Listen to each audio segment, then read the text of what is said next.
clinics are basically saying we can't operate under these circumstances. We are not going to be providing abortions in Texas. Texas has reduced through other laws by basically just making it very inconvenient for abortion providers to um, offer their services. Texas has reduced the amount of abortion clinics pretty dramatically. So this comes in a series of laws, and many of which are really should be seen as stunts. I remember around 10 years ago, I actually wrote about this at alternativeright.com back in the day. Um, so this is the pre-alt-right days, but there was a law somewhere where they basically banned abortion on the basis of racism. So effectively, if or sexism. So it was illegal to abort a child on the basis of you don't want to have a girl or you don't want to have a mixed race child, say that was illegal. So I think this kind of demonstrates the character of these laws. First off, it's silly. I mean, that just seems totally unenforceable. Or on the other hand, it could be enforced in almost all circumstances. So it just simply becomes unworkable, and it becomes this own the lib stunt where the religious right can claim how anti-racist they are and anti-sexist and so on. This law, however, has real teeth. I mean, this law is just banning abortion effectively. 85% of abortion is the estimate. Um, so it has real teeth and it's been difficult. So it might take some time for this to be addressed by the Supreme Court. From what I have read, this might be addressed in October. And there is another law, I guess a Mississippi law, that's also going to be addressed. This might go up the docket. We'll see what happens. Again, I'm not a SCOTUS watcher. I'm not a legal expert. Um, it does seem like Clarence Thomas and and Samuel Alito would probably they're kind of chomping at the bit to overturn Roe v. Wade, which again has effectively granted abortion rights by discovering a right to privacy in the Constitution.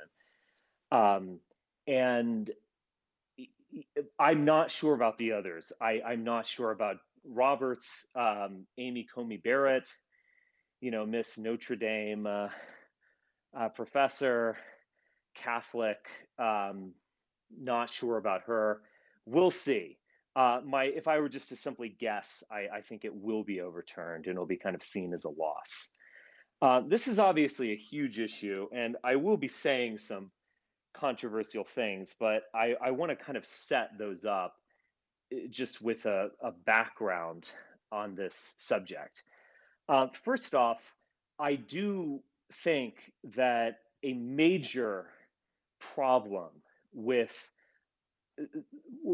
abortion in the United States is the fact that it has never really been settled law. It has been settled law, but it's never been legislated by a Congress in the sense that it has just been set out. There's a national policy that you have a right to an abortion, up to the seventh or eighth month, and it has basically been determined by the court. And you see a lot of this with kind of mid-century uh, legal revolutions that they're adjudicated and not legislated. And I agree that there's a problem because the problem is that the interpretations of laws always change. And it is, nine appointed lawyers in black robes who are making these decisions and not congressmen, etc.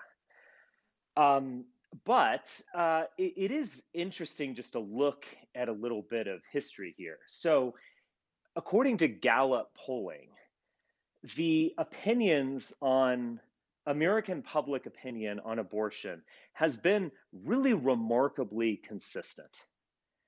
So it's a highly polarized issue, and it's always been a politicized issue. This is always defined to a very large degree left and right. And let's just say 45% of the country identifies as pro-life, 45 identifies pro-choice. and the others are unsure. And those 45 are voting for Republicans, who are pro-life, and 45% who are pro-choice vote for Democrats. That's pretty standard. But if you just dig one level deeper, you see that there is overwhelming support for basic abortion rights. So there is a contingent of the population between 10 and 15% that want to ban abortion in all cases. There are a large percentage of people who are basically lukewarm. They don't like the idea of late term abortions, just in the sense that let's be honest, it's a nasty prospect. But they also will hear the argument about the life of the mother or rape and incest. And, they just have a little bit of sympathy for a woman who gets pregnant and is hard up and doesn't want this on her hands and probably won't offer a productive childhood for her baby. And so they effectively support abortion rights. So 75% of the public supports abortion in most circumstances. That also has been remarkably consistent. We've gone through all these culture war changes. We've gone through all these, cultural changes, societal, technological changes. The basic layout has not changed on abortion since the 1970s. That is remarkable. Now, what has changed is that abortion became the number one cause, or at very least a kind of indispensable component of the religious right that emerged in the 1970s. And in particular, it became a part of the religious right becoming connected intimately with the Republican Party. So, if you look at the history of the religious right, you obviously have a lot of Southern Democrats. There's some also interesting aspects to this where I believe is the Southern Baptist Convention endorsed Roe v. Wade immediately after it was announced. But you have a lot of Catholic leadership of the conservative movement since Buckley, and they kind of fixated on this pet cause of theirs. And the religious right that was made up mostly of Southern Protestants who had kind of given up segregation, were moving on to a new cause, they got on board as well. And in that 1980s period, early 80s, you had this kind of transition where there were people like George Herbert Walker Bush, who is a kind of, waspy aristocrat type, certainly pro abortion. Abortion has long been a Republican cause, who is forced to heal. And he changes his stance on this issue. Reagan was also viewed as a kind of pro life president, maybe more in myth than in fact. By the 1990s, pretty much everyone is on board in the Republican Party. This is a pro life cause. So it became a very strong motivating force for the GOP, but it was a kind of polarizing force in the sense that nothing actually changed. Opinions on abortion have not changed since the 70s. It's remarkable. Yet it becomes this motivating force constantly for the Republican Party. Now, I think we should kind of get real about abortion and think about who is having these terminations of pregnancy and what is happening. Because I think a lot of times we have these images in our minds that don't line up with reality.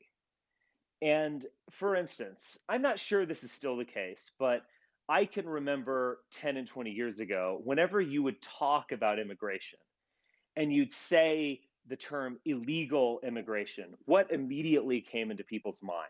Well, at best, a Mexican laborer, maybe at worst, a tattooed, thuggish criminal, human trafficking across the Rio Grande or something.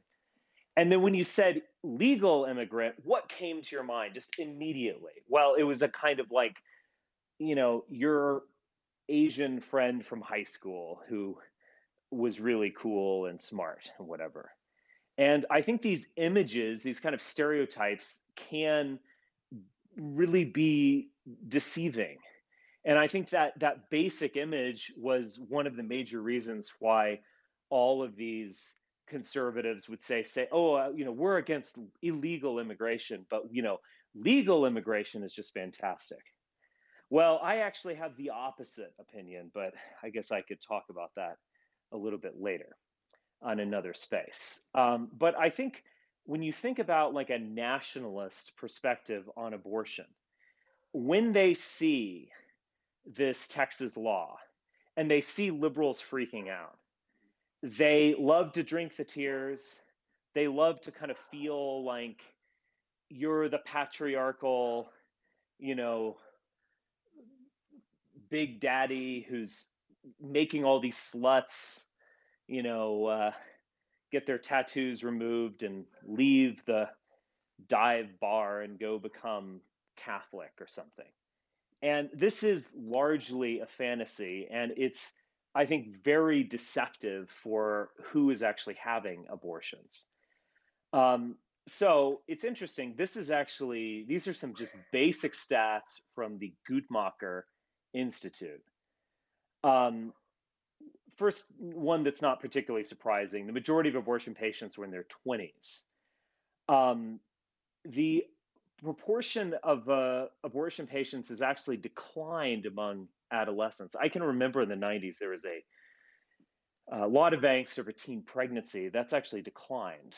Um, Now let's go into the real controversial areas here that you've all been waiting for. 39% of women who seek abortion were white. So, thus, whites are dramatically underrepresented in terms of women who get abortions. I think a lot of nationalists have this idea that people who get abortions are either the loose slut or they're the fancy pants businesswoman who just wants to make money and doesn't care about children or whatever. Uh, that's not who's getting abortions. Um, those people, particularly the ones who have higher IQs and who are better educated, they are using contraception of some kind, whether it's the pill or condoms or what have you. And they have the foresight to plan ahead and not have, in most all circumstances, unplanned pregnancies. It's different people who are getting these. So 28% of abortion, women who seek abortion, were Black. That is, Black women are dramatically overrepresented in abortions. 25% are Hispanic, 6% are Asian or Pacific Islander. That is, they are quite representative of their community. 59% of abortions had had at least one previous birth. So these are women who don't just make one mistake, but are making continuous mistakes and having continuous children. They are just creating a generation of familyless, fatherless children who have bad circumstances and a mother who is probably somewhat deranged. Um, 75% of abortions go to low income people. 50% are living less than the poverty level. So these are not bossy pants uh, CEOs having abortion. It's just a very different circumstance. I found this rather interesting. Among religious affiliations, Catholics are overrepresented among abortions. Uh, Take that as what you for what it's worth. Um, so basically, I obviously believe that there are much, much more humane and preferable means of preventing unplanned pregnancies. And that would include the promotion of contraception. And that is unbelievably preferable to maintaining legalized abortion. I don't think most people really want this. I think even if it's done very early on, I think at some basic level, people recognize that you're at the very least snuffing out the potential for life. But we also have to take things into consideration.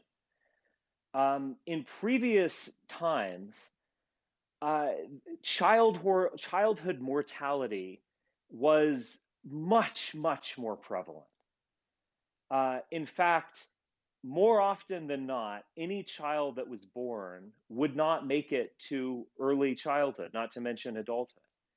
And there was just a different perception about children. It's funny with one of my groups, my reading groups, we actually read Romeo and Juliet recently.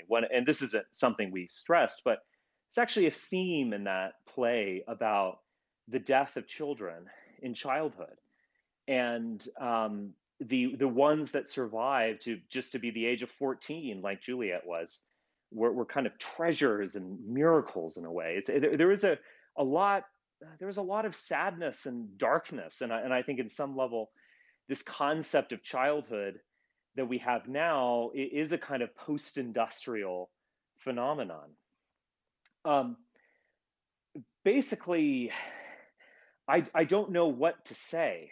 Um, if children are born to these women who have very low impulse control, very low IQ, who are willing to get abortions and willing to go through this, who have had multiple pregnancies, just can't learn a lesson. Everyone makes mistakes, including big mistakes, but they simply can't learn a lesson.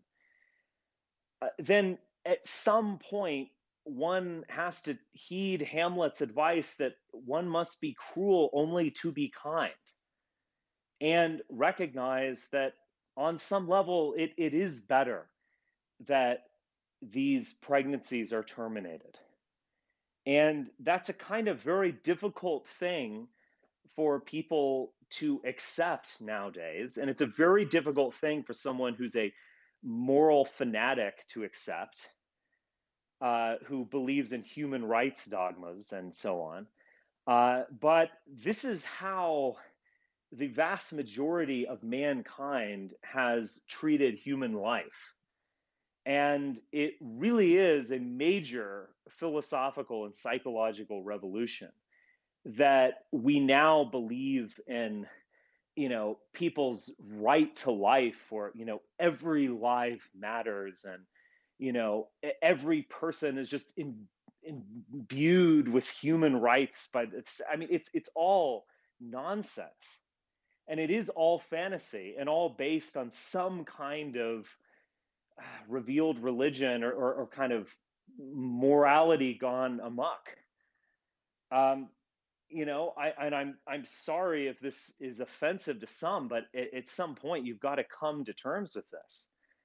um, Texas law, if it, let's say, it lasts a generation, um, Texas is not going to be the same Texas that it is going forward. It will absolutely have a demographic effect.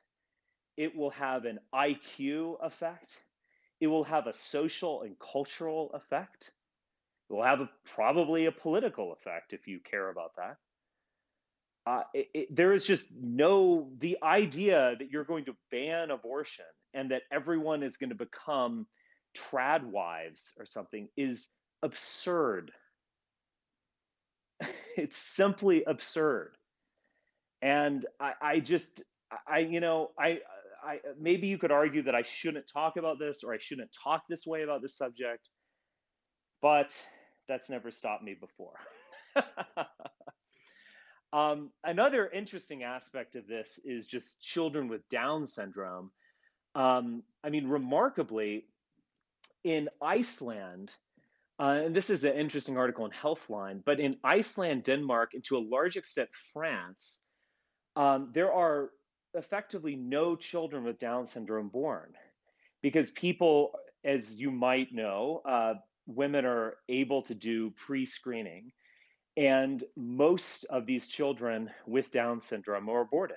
Now, if you do that today, whoop, whoever drove you to that clinic and the doctor and the guy who made you a hamburger, you're going to get a 10 grand lawsuit on your hand, probably hundreds of them. Um, Again, Iceland, it is nearly 100% women in Iceland who receive a positive test for Down syndrome choose to terminate the pregnancy. It's 98% of Denmark, 75% of France. It's a little bit lower in the United States, probably owing to the evangelical population.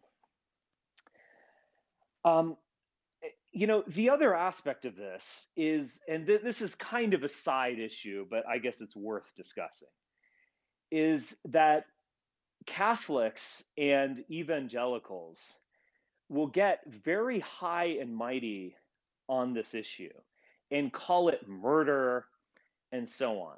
But they're never actually willing to follow through with any of these claims that it's murder. So, whenever these laws are enacted that restrict abortion, they're usually followed up with rhetoric about murder. And yet, the woman who seeks the abortion is never penalized. And I don't think, actually, I have to go look in this. I don't think the woman is penalized in the Texas law. So they Catholics and the religious right, they always live under this kind of fantasy that there's like a trad wife in waiting, and she's like manipulated into getting abortion by her evil doctor or her rakish boyfriend or her bad, you know, friend or something like that, which is just nonsense. I mean, Trump actually, we forget about this because this was like 10,000 scandals ago, but Trump got into hot water in 2016 when he was asked point blank, like, would you penalize the woman who seeks an abortion? And he thought about it. And to Trump's credit, he was like, well, I guess we kind of have to, right? And of course, the pro life movement, which is full of just fanatics and frauds, they're like, no, we don't do that. We see the woman as a victim. Well, the woman's not a victim. Give me a break. You either believe that women have some sort of agency or you don't. And the notion that women are getting abortion because they're being tricked into it by their boyfriends and evil doctors who want to profit off. I mean, this is just absurd. This is the kind of fantastical thinking that you see among these types. And I don't know. I mean, this is a side issue. I just think they should simply be called out on this. So, anyway, what's going to happen going forward? Again, I'm not exactly a SCOTUS watcher, and I'm nor a legal expert. The Texas law is remarkable in the sense that it's not it's kind of difficult. It doesn't just objectively overturn Roe v. Wade, or disobey Roe v. Wade. It allows private citizens to sue abortion providers and people who help the woman in some way. So I don't. It's weird, but surely it will come up with a court. According to the New York Times piece I read, it's going to probably happen in October. If I were to guess, I do think it's going to be overturned. And I would say that a lot of people think this is like the, coming domination of the religious right or red state fascism or whatever. I think this is much more of a kind of last stand of these people. And I think Trump was as well. They actually even threw away all the moral majority stuff about your private life being important to support Trump. And the religious right were his, along with QAnon, his diehard supporters. I think this is a bit of a last stand. The religious right is collapsing. The Southern Baptist Convention is losing members at a rate of 3 to 5% a year. They reached a peak in 2006 when they were riding high, W's in office, etc. That's going away. The unchurched and unaffiliated has grown to a level where that group, which I don't think people quite know how to deal with, is at the same level as evangelical Christians were during the W era. So, I mean, the religious right is not winning. And I think this might very well be a kind of last stand. So, there it is. I will accept some requests. If you guys want to talk, you can. I can answer questions and all that jazz. Oh, am I on? You're on. Well, you and I have actually met, Mr. Spencer. Okay. And it wasn't actually probably one of our best meetings in person. Because I'll say, sometimes I agree with you and sometimes I don't. Let's All just put right. it that way.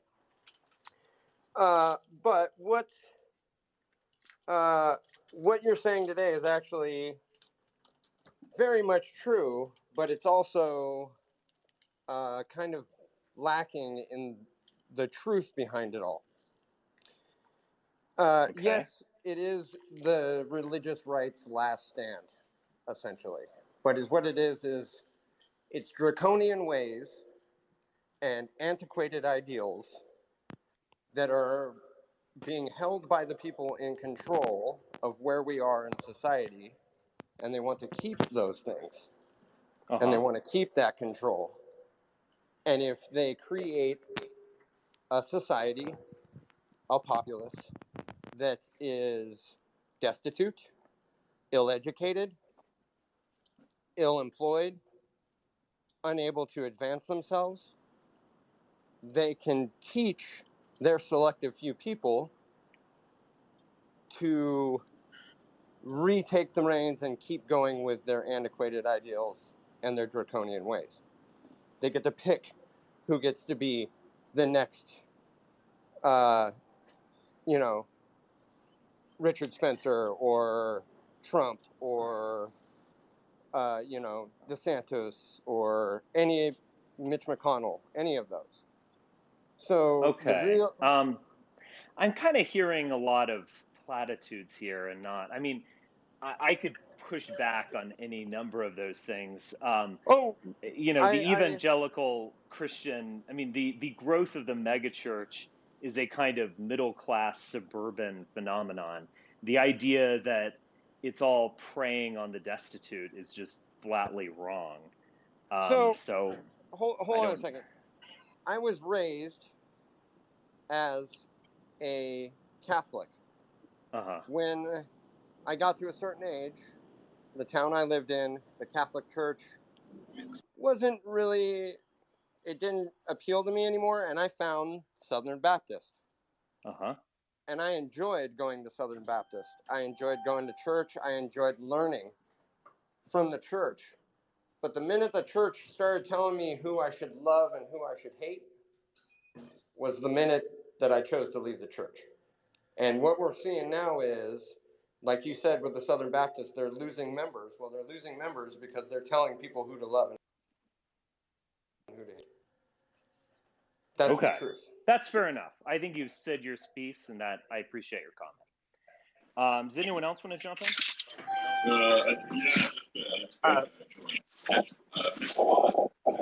Whoa. Okay, let me call on everyone. Okay, I'm just going to go in order, and okay, I'm going to have to mute.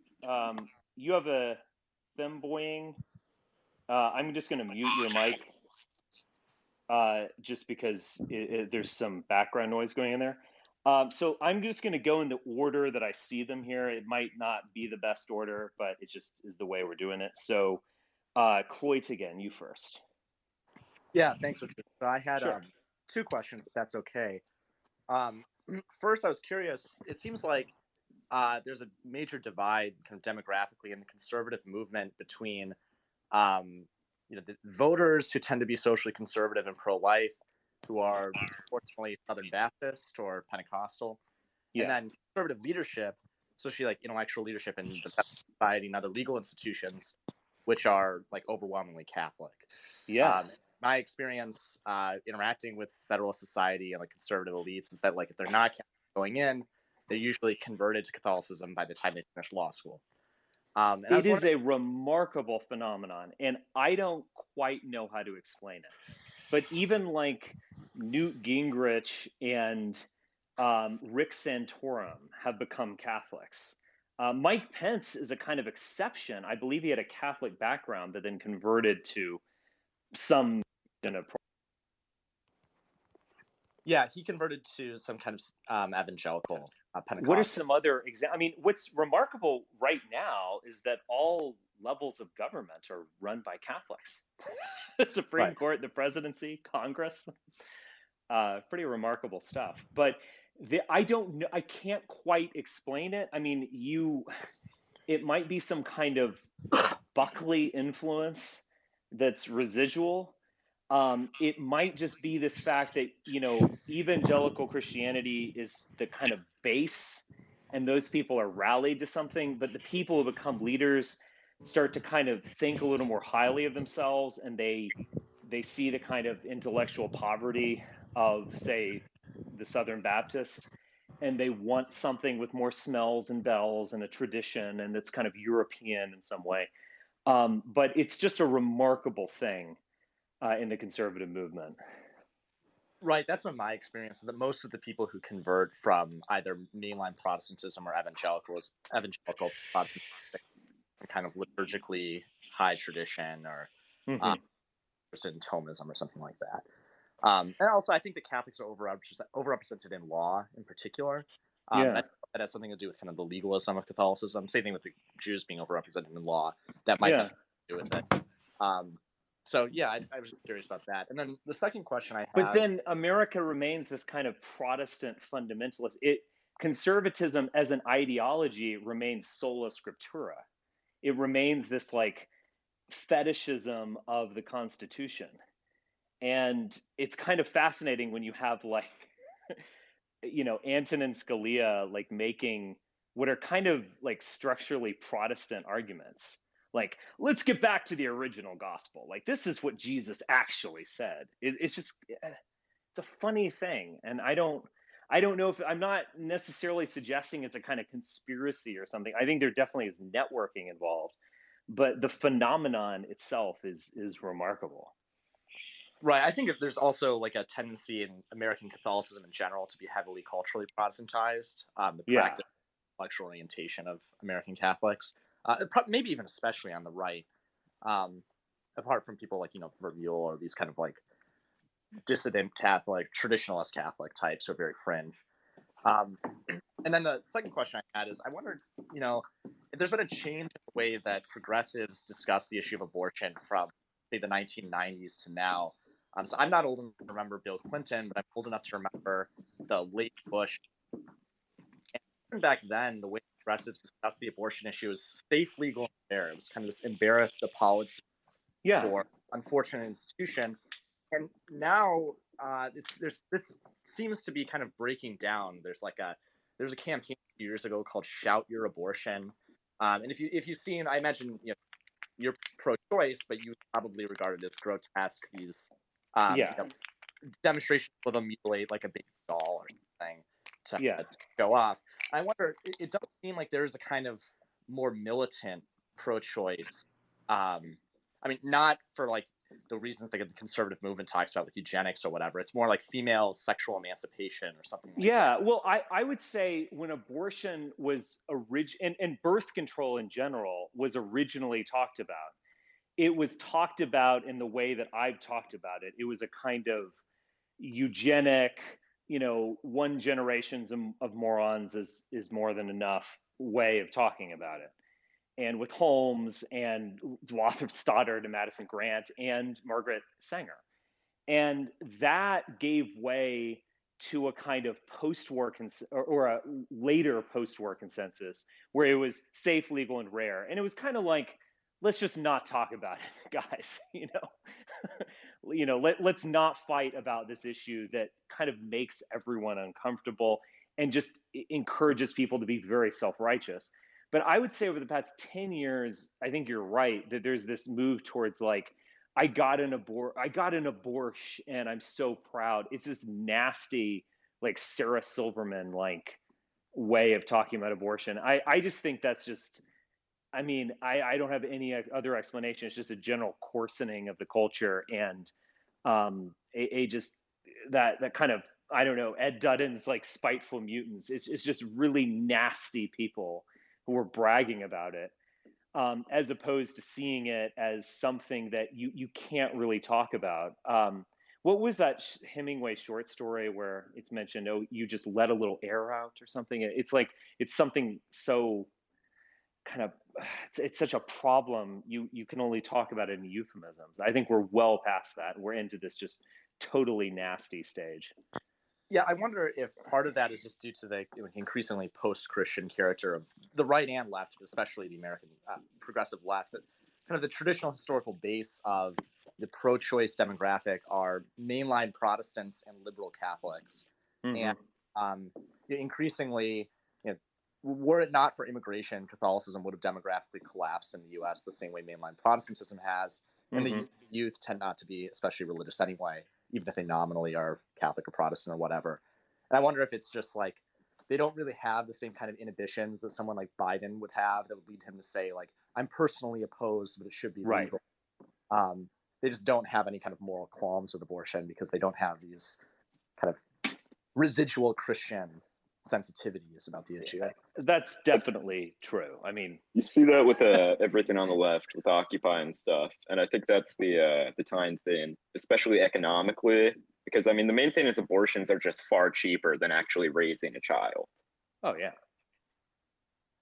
Oh, just I mean, yeah, if you're I mean going to it's actually raise a child, not even just that, just delivering a child, and I think anyone on the right should probably, especially the like pro-family or whatever people, it's $10,000 to deliver a child.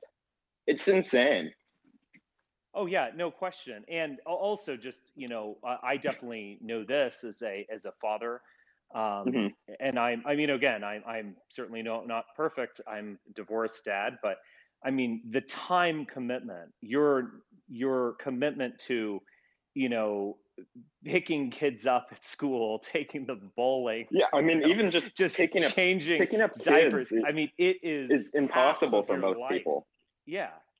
Like most parents work are both working jobs. They can't pick their kids up at 3 p.m. or whatever. No, I don't know how it's done as a single mother. I mean, it's and a job. I mean, it's you have to use daycare as the primary caregiver. It's just which just puts you into more debt. Yeah, this is a whole other axis of it, right? Which is that the public school system in inner cities is effectively daycare for this class of people. Oh yeah, I mean, I grew up with a single mom, and my high school's average grade was 63. Like, we're not doing good out here. Okay, Richard, if I may, there were a couple other real quick, aspects. and then I'll get to the two other guys who raised their hands. Yeah, you go first, Dick. Thanks. There are a couple aspects of this which I think are worth talking about. One of which is that the pro-life side sort of tried the civil rights playbook, mimetically and rhetorically, but there is this major structural gap where there is no victim class who is visible and able to speak on behalf of themselves. Right. So it was this weird, rendition of it, which never really went anywhere because the people most inclined to just temperamentally say, who's the victim here? I'm with them. Never really doesn't exist. Yeah. No, I think that's very true. And the other thing is the longer you go down that civil rights path, which unquestionably the pro-life movement did. Who is that guy? I believe he converted to Catholicism as well. I'm forgetting him. He died about 10 years ago.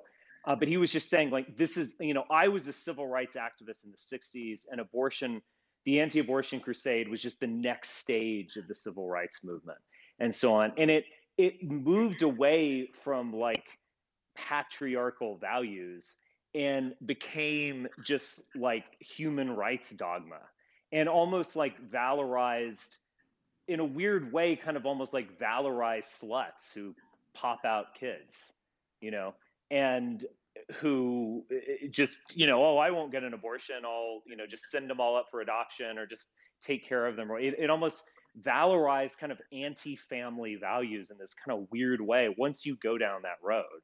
And again, once you start talking that language, you really lose the script. And I definitely think they did.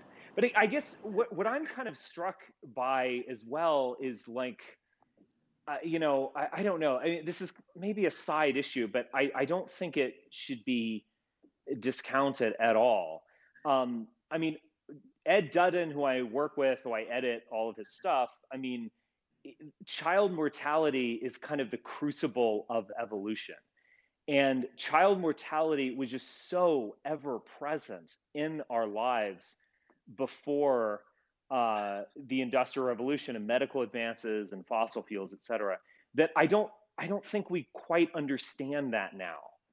And again, I actually was just rereading Shakespeare's, great play Romeo and Juliet. Not my favorite of his plays, but is certainly good. And there was this aspect of it that never resonated with me when I read it when I was in high school. That there's this kind of shadow of child death in that play, and it's I think in some ways that can't resonate with us now. Child mortality is under 1%, and any time a child dies of a terrible disease at age 3 or something, we just treat that as this just unimaginable tragedy, life destroying thing. That was normal for human beings throughout world history. That was expected. And I think there's this other kind of aspect of the pro-life movement where I'm going to sound so cruel saying this, but it's kind of like children are a little too precious, and we have a different consciousness than we did now, where it's like you decide to have a child, you have the child grows up to adulthood. That wasn't human consciousness forever up until well into the 20th century. So the anti-abortion crusade is a very postmodern thing in a way, is what I'm saying. To interrupt before these two guys, just exactly that, and I saw a perfect example of that where it was some random right-wing psycho, like some like grifter, and he just posted a photo of like a fetus, and like I think it was literally like a picture of a pig fetus, and he didn't even know, and then everyone was just making fun of it for looking like a squid, which is like what everyone would do in like 1500 when they can't read. Yeah. And one more thing on this too, on the evangelical Protestant Southern component, is this is a fictional anecdote, but I think it's pretty representative. If any of you have seen the movie Catch Me If You Can, you may remember these. It's a wonderful movie, but if you may remember the scene where the main character, played by Leo DiCaprio, gets with this Southern girl whose parents are like these Louisiana aristocrats. And her story is she got kicked out from home because she had an abortion, but it was because her dad set it up for her with one of his golf buddies at the country club. And that was sort of this totally different understanding that, it was acceptable to save face among the upper class, but it was also kind of degenerate. Right. And, in defense of the pro-lifers, there is a little bit of confusion there. But, at the same time, as you say, like, not only are they not willing to punish the mother, if this is a genocide, why not invade Iceland if, during the neocon fever in 2004? I mean, I'm not right. It's glib, but I'm not entirely unserious. Like I know. You saw that with most of the Bush administration. Like they literally wanted to like make a constitutional amendment to like ban gay marriage and abortion, and then they wanted to like invade for women's rights in Afghanistan or whatever. Well, the gay marriage constitution. But this is like invading on behalf of the anti-abortion constitution. Like, you don't forget the Taliban. You need to invade Denmark. Yeah, which I mean, we should invade every NATO country. Okay, well, I don't endorse that. Okay, I wouldn't expect them to. Okay, so Gerardo, you'll go first. You guys have raised your hands, so I'll get to you guys. All right, thanks. Sure. I was wondering if I could tell you a couple of challenges to the whole abortion logic. Okay. The first, the pragmatic view you take on the whole abortion thing, I think, has two major flaws. One of them is that it assumes that one abortion equals one less person of that population, and I don't think that's necessarily true. Just an abortion means the interruption of the pregnancy, not the interruption of the capacity to get pregnant. Uh, Right. so that's one issue with it. And the major issue I have with it is that you are assuming that less of that population would mean it would select itself. And I'm wondering if it's just not a one generational thing that it will get corrected for in the second generation because of just the fact that we live in a society that is capable of creating 50% of uh, unproductive people, let's call it. So Yeah. so we just go back to that cycle and then I don't know, that's why I Well, I'm afraid that things like intelligence are highly heritable. Class is to a very large degree heritable. yeah And what you were saying before, the abortion doesn't disrupt that mother's ability to get pregnant. I mean, you're right. As yeah I said, most of these women getting abortion have already had children. So I just think there are much more humane things that we can do to basically kind of bring about a better population. And I would definitely, I mean, I don't think anyone here, even if you really oppose my view on abortion, I don't think anyone here is against contraception, is anyone. well I mean, yeah I mean, if you want to take that, I mean, there is like an old anti-abortion, I guess, kind of anecdotal argument that yeah they said, what would you say about a woman who's impoverished and is suffering from syphilis and has a baby in the gutter? What would you say if we abort that child? And they're like, well, he should be aborted. You just killed Beethoven. Something to this effect. yeah Well, if you take that logic to its full conclusion, like any time That's a literally the man, post. That's like a young black teen got was born to a single mother. He dropped out of high school. He was in the store and met a man who told him, "Go get his GED, go to college." That man was Barack Obama. well you can just turn that and but you can just turn that and say, well, bin Laden could have been aborted. well, exactly. You can turn it that way. You could be like, there's this And that's why aristocratic I'm Afghan, anti-abortion. You've made me anti-abortion just with that. right? But then the other way, if you take that logic to its conclusion, you basically, like, anytime you like withdraw from a woman, you're like killing Isaac Newton or something. Like like anytime you're not having a Whenever I child, like, bust a oh nut, my God, you I'm just doing killed Christopher busting Columbus. nuts is genocide. Right.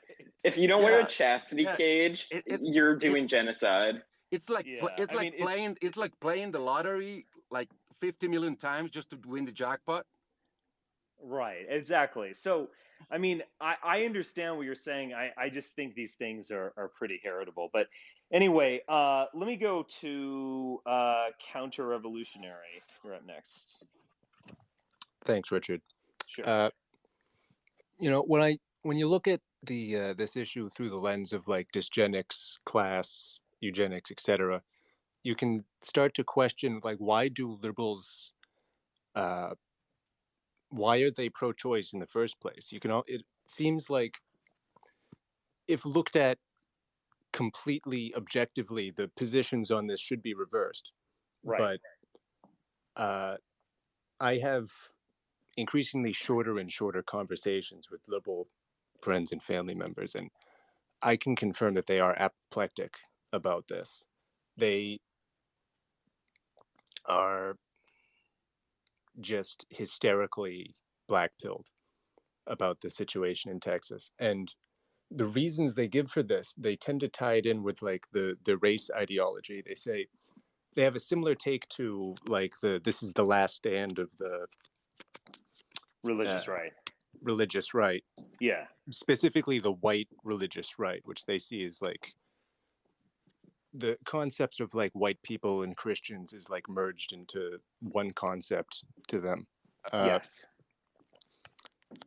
And they see this as like white demographic preservation.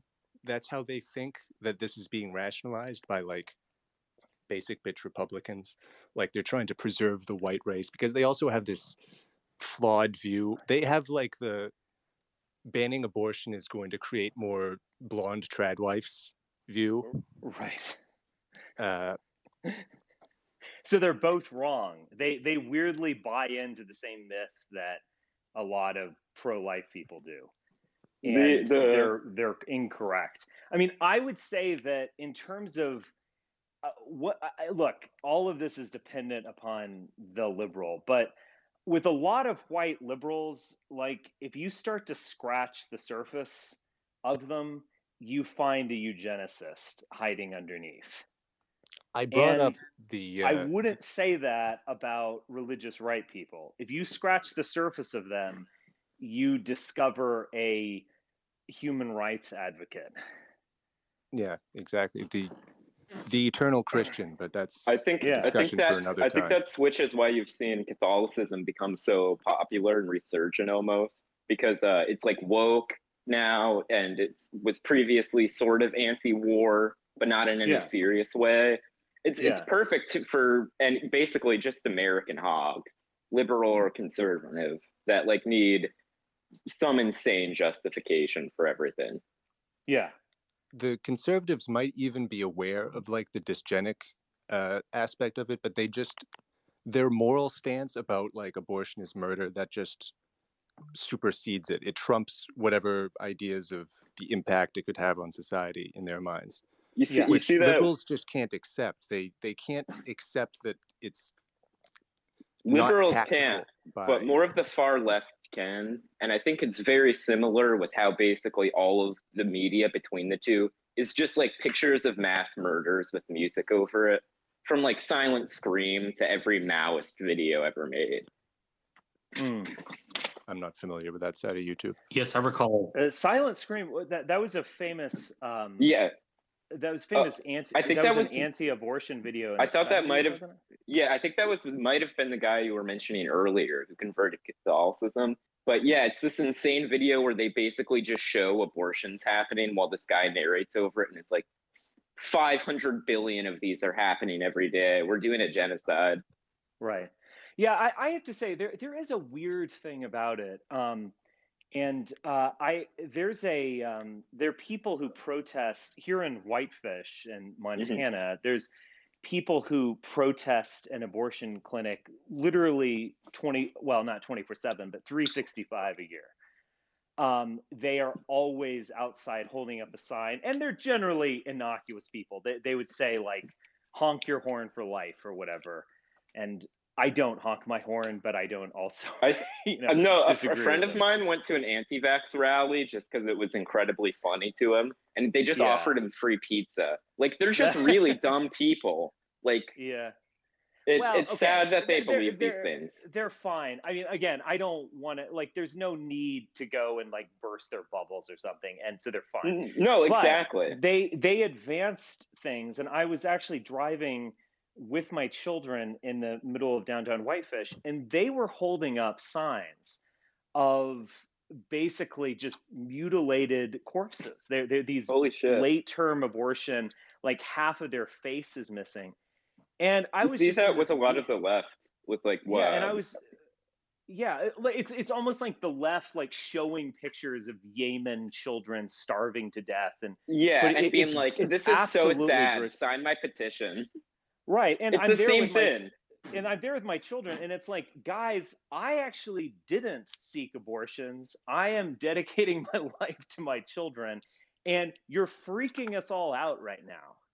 You know, like, do you think there's I mean, I don't even quite know what I'm arguing here, but like, do you think there's a kind of problem? There's a problem with that like I am trying to say, don't look at this. And they were asking me, what is that? What happened to that man? And I was just like, this is like traumatic. I mean, And imagine this that is for all, that's. I'd imagine that's most women's experiences.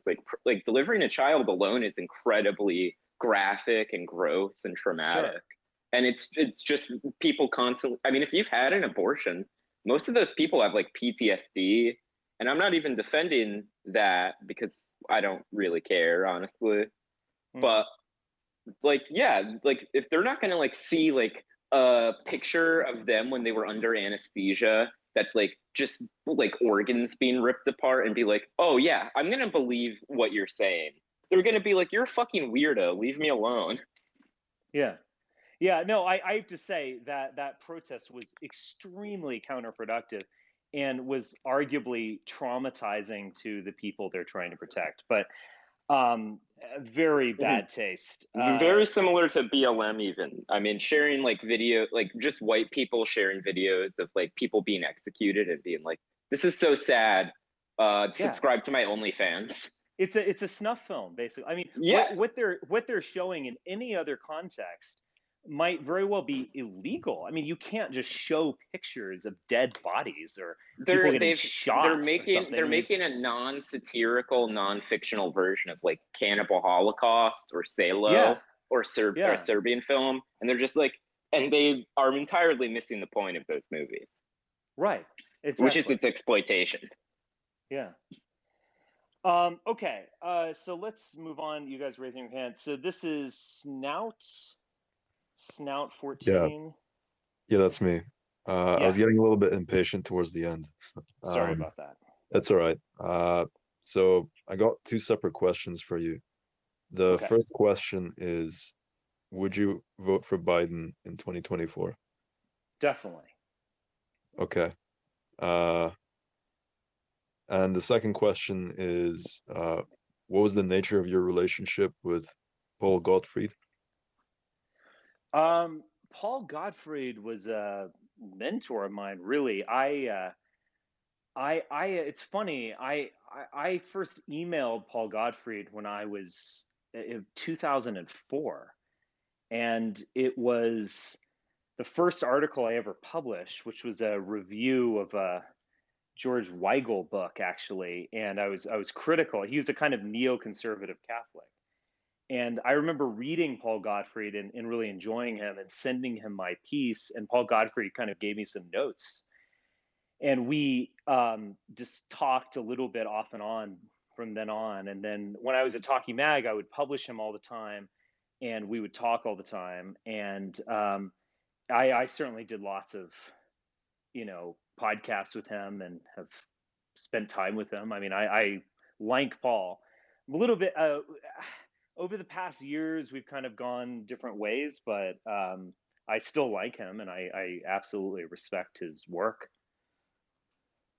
Isn't he some sort of paleo conservative? Is that the best way to describe him?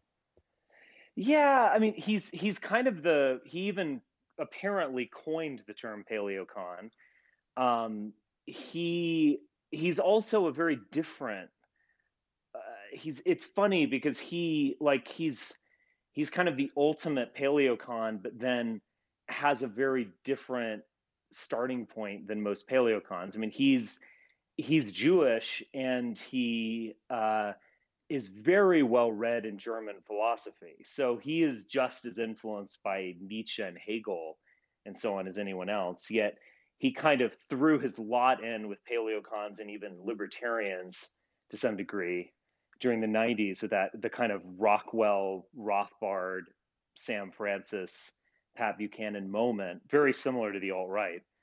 And so it's funny that he's kind of like the anti-paleocon, but he's a paleocon. Have you read his book on fascism? I've not read that yet. I've seen that. I've read his book, two books on conservative movement. His book on the leftism in Europe is very good.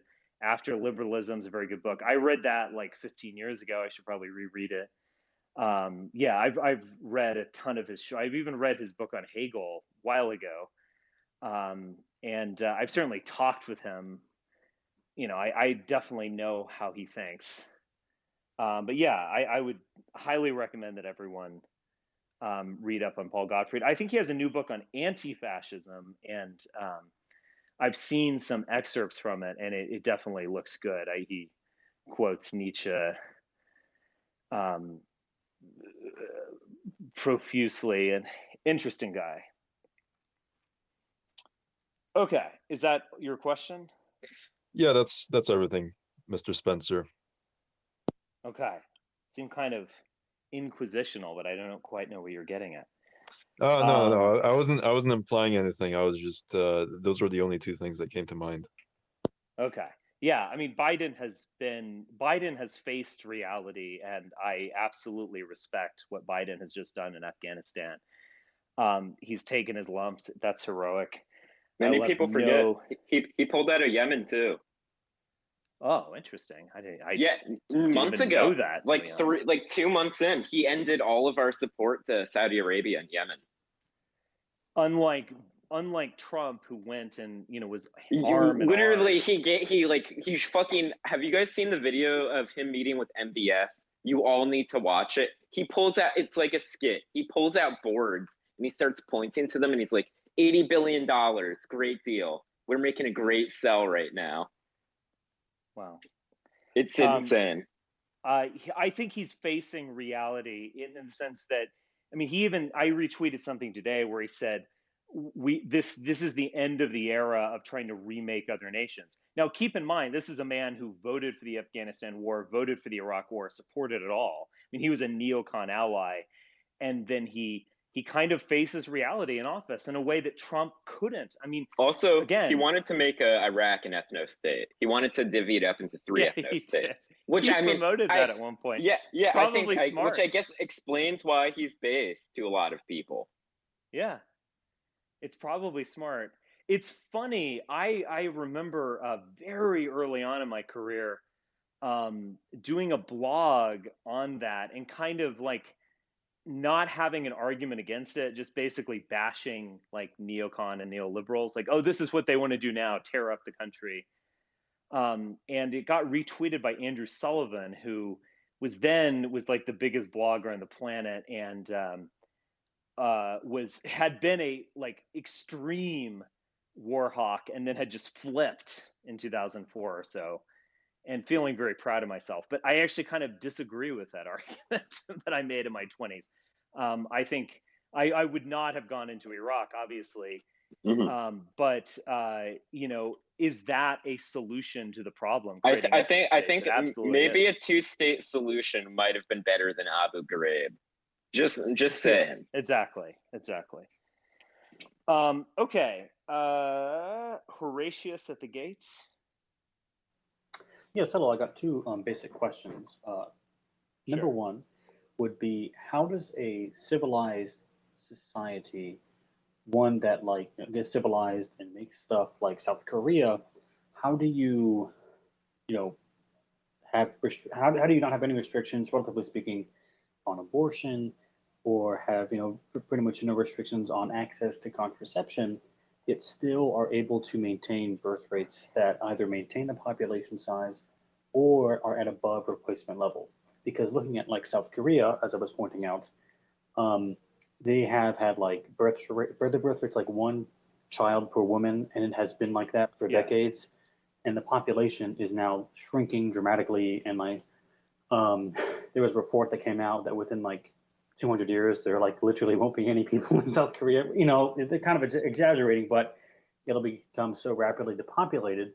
How do you maintain that high level of civilization that South Korea obviously has? It's very well. It's like like Japan, Taiwan, a very well run place. All the trains run on time, very little crime. How do you maintain that? Yet at the same time, like have no limitations on contraception, no limitations on abortion, and things of that nature. Well, I mean, look, this is a huge question, and we're obviously going through just a dramatic depopulation drive. There's actually a good book, but it's by the guy David Goldman. He became known as Spangler. but it's how civilizations die. And it is basically just about this. I mean, the way he points it out in very vivid ways, where it's like, I forgot the exact statistics, but like 60% of Italy will be only children, and just these weird things that are going to like clearly, change consciousness on some level.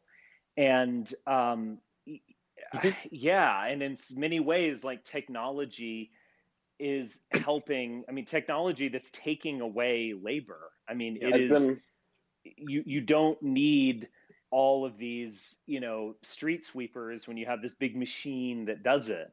And so you kind of, all those people who aren't born are replaced by technology on some level. But that also kind of leads to, like, again, some, hyper exaggerated but kind of true stat, like there will be literally no South Koreans in 100 years. But I mean, is it like a spiritual? Is it like a spiritual issue? Because what was it? Steve Saylor has his affordable family formation theory idea, which has a lot of data behind it. Naturally, it's probably entirely correct. I think when David Brooks wrote about that in 2004 in the New York Times, he said it was not a political gap, but like a spiritual one. That the people who were going out and having more kids that were of the middle class were doing it because they were rejecting hyper individualism, rejecting materialism in favor of having children.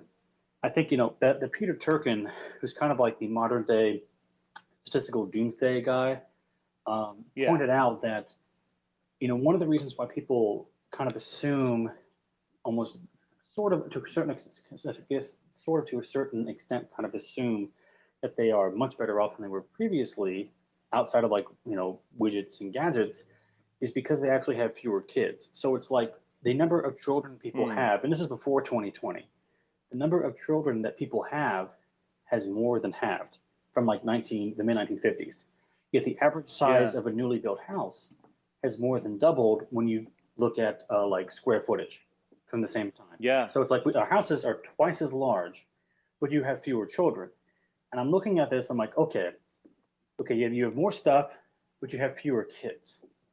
And you also look at like, certain social programs are going to be hit with shortfalls. Now we can I think you could debate another time, like whether or not the federal government is ready to print off and produce that money to pay for those programs that are going to hit the retirees in about a decade, those cuts that may happen. But it seems to me that you have this phenomenon of like monetizing social capital, and that sort of, not really abortion, which is something else, but contraception has kind of enabled that. That instead of having... Well, I mean, aren't we all now just kind of like cashing out the capital that was created 50 and 100 years ago? Like, isn't that like Western culture in general, in the sense that we can't actually afford all these unfunded liabilities, we're not producing the people who can produce this stuff. We're just kind of living off it. And we're almost in a vampiric type way. I mean, I think that is a profoundly spiritual thing. I mean, to go back to, because you've said some very interesting things here. I mean, with like Steve Saylor, he described it as like a dirt gap. Yeah. But still, even with that, there's still a motivation. But you can question. He doesn't. He basically says. Yeah, like, I know. Yeah, if you live in, hold on, guy, don't. Yeah, just let me talk, and then also you have to represent the argument. Not everyone knows what is in your brain. Yeah. So there's a dirt gap. So if you're living in Plano, Texas, you can have a family of 3 pretty affordably. If you're living in Manhattan, that, unless you are earning like $500,000 a year, that is really hard. I remember this woman that I dated, who when I was living in New York City and I was single in my 20s, she was a little bit older and she had a career, and she was saying, like, I had more disposable income when I was a college student. And it's interesting. It's like it just becomes impossible, and we're all kind of like just enjoying the fruits of all the stuff that was created while we're just like running it down to empty. I think these are all really like profound insights. I mean, in the dirt gap, scenario of Sailor, I mean, I don't think he doesn't quite say. I mean, he basically says in Plano you can have 3 kids. In Manhattan, that's basically impossible. But he doesn't say like, do people gravitate to Manhattan who are nihilist, and do they gravitate to Plano people who are fecund, or is it the reverse? Do you happen to live in Plano and you just want to have children, or you live in Manhattan and it turns you into a nihilist? I mean, it's an interesting question. It's obviously a little bit of both. But yeah, I mean, I do think that this is like a fundamentally like psychic issue. If you want to call that spiritual or not, it's like how we psychologically view the world. And what is the best way to have like the highest lifestyle? Well, I don't know, dual income lesbians, or gay men who can afford front row tickets at the opera. I mean, that is the best way to fully actualize your wealth. The worst way is to have children and whatever. And you add divorce on top of that. Oh my God. So yeah, I mean, it's a really difficult process, but I think it is kind of psychological. It's about like what you prioritize and what is actually important. And we have prioritized basic like hedonism and self-actualization. We've put women in their prime years for having children and taking care of them. We've said, oh, you've got to go to college, you've got to go to grad school, you've got to get an internship, blah, blah, blah. I mean, we have just made really wrong priorities. And so I don't think it's merely a case of just like shutting down abortion. I mean, we need just a psychic reorientation of our entire race in order to get out of this. And maybe we have to go through this inevitable collapse in order to recognize that. I do look at my poll. The reason why I used the word spiritualism was coming from sort of Alexander Solzhenitsyn's 1978 address to Harvard, where he basically, I don't want to say slammed, that's not the right word, but he kind of critiqued the West and saying, where he basically said, you guys are much too focused on materialism. You're not focused on sort of the spiritual aspect. And he also predicted very presciently that Central and Eastern Europe would come out of the Cold War socially healthier than some parts of Western Europe, and in particular the Anglosphere. And of course, Eastern Europe naturally has its problems and will for a while. But who is a bit healthier, Poland or the United Kingdom? And I'm looking at Poland. I'm like, yeah, they got issues. No country is perfect, of course, but they've done a pretty good job at remaining Polish, even after, of course, the Soviet Union fell, and even, of course, being in the European Union, which I'm not saying the European Union is bad. I'm just saying the current leadership has problems. Yeah. Well, I mean, Jonathan Bowden, said this. He was like, communism attacks the body, liberalism rots the soul. And the irony of Marxism is that it protected these populations from the ravages of Americanism. And so, I mean, you could counter or at least bring a little nuance to that and say that if I could real quick, just a real quick point. Sure. I would say that's exactly why, especially a lot of Eastern Europe, Poland especially, it's the kind of contradiction within like their history of like being completely decimated by fascism and Marxism at the same time, basically. It completely, of course they're going to revert to like traditionalism. Same with Afghanistan. Very different results, but same line, honestly. Yeah. There's not much of a difference ideologically. You could bring some nuance to this and like Poland, and say that that Poland is in the American sphere, and Poland, one thing when you listen to a lot of these Polish, politicians, it's kind of cringe, for lack of a better word. It's like they imagine America as this like land of Reagan and plenty and big families and church going. Like they kind of don't get it on some basic level. But and you could also bring some see that with Hindu Vada guys too. You could also kind of bring some nuance to this and say that Poland is behind and it's not really charting another path. And I would probably agree Yeah. with that nuance. Like in 20 years, where's Poland going to be? It might be in 1998 America in 20 years, and we'll still be looking back at it. It's like, oh, based Poland. Wow, look at that. And then in 30 years, they're going to be in like 2008 America, and we're going to be like, look at that based, Polish. They got a based black president there. You Michael Jones instead of And- black and moved to Poland, and he learned the language of Polish. Yeah, so They have they're gonna have based Biden in like 2077. the remnants of our movement will be like, oh my God, I'm moving to Poland. Get a trad wife. Yeah. All right. Get a half Asian trad wife. But back to the point of spiritualism. Coiting and Sorry. okay. Make your point. This will be the final point. The dirt gap, which Saylor was talking about, of course, is very important. I mean, San Francisco is a peninsula. Kansas City is surrounded by flatland. Okay. Right. But even you go to like, say, Vermont, which has beautiful mountains and so on, and Lake Champlain, yet it doesn't have the large mega cities by any stretch of the imagination. Burlington, Vermont, is like, I want to say 50,000 at the very most, and it's a bunch of small little towns. It's a very low population state, and yet it still has an incredibly low birth rate. Extremely rural. I mean, I'm sure I really doubt that there's like a regulatory policy that makes it hard to build homes or something like that. But even there in Vermont, you still have very low birth rates. And from the last time I checked, the average age of marriage for a woman there, this is pre-COVID, of course, was 30, which is relatively high compared to like a state of like South Dakota, which is going to be like in the mid to low 20s.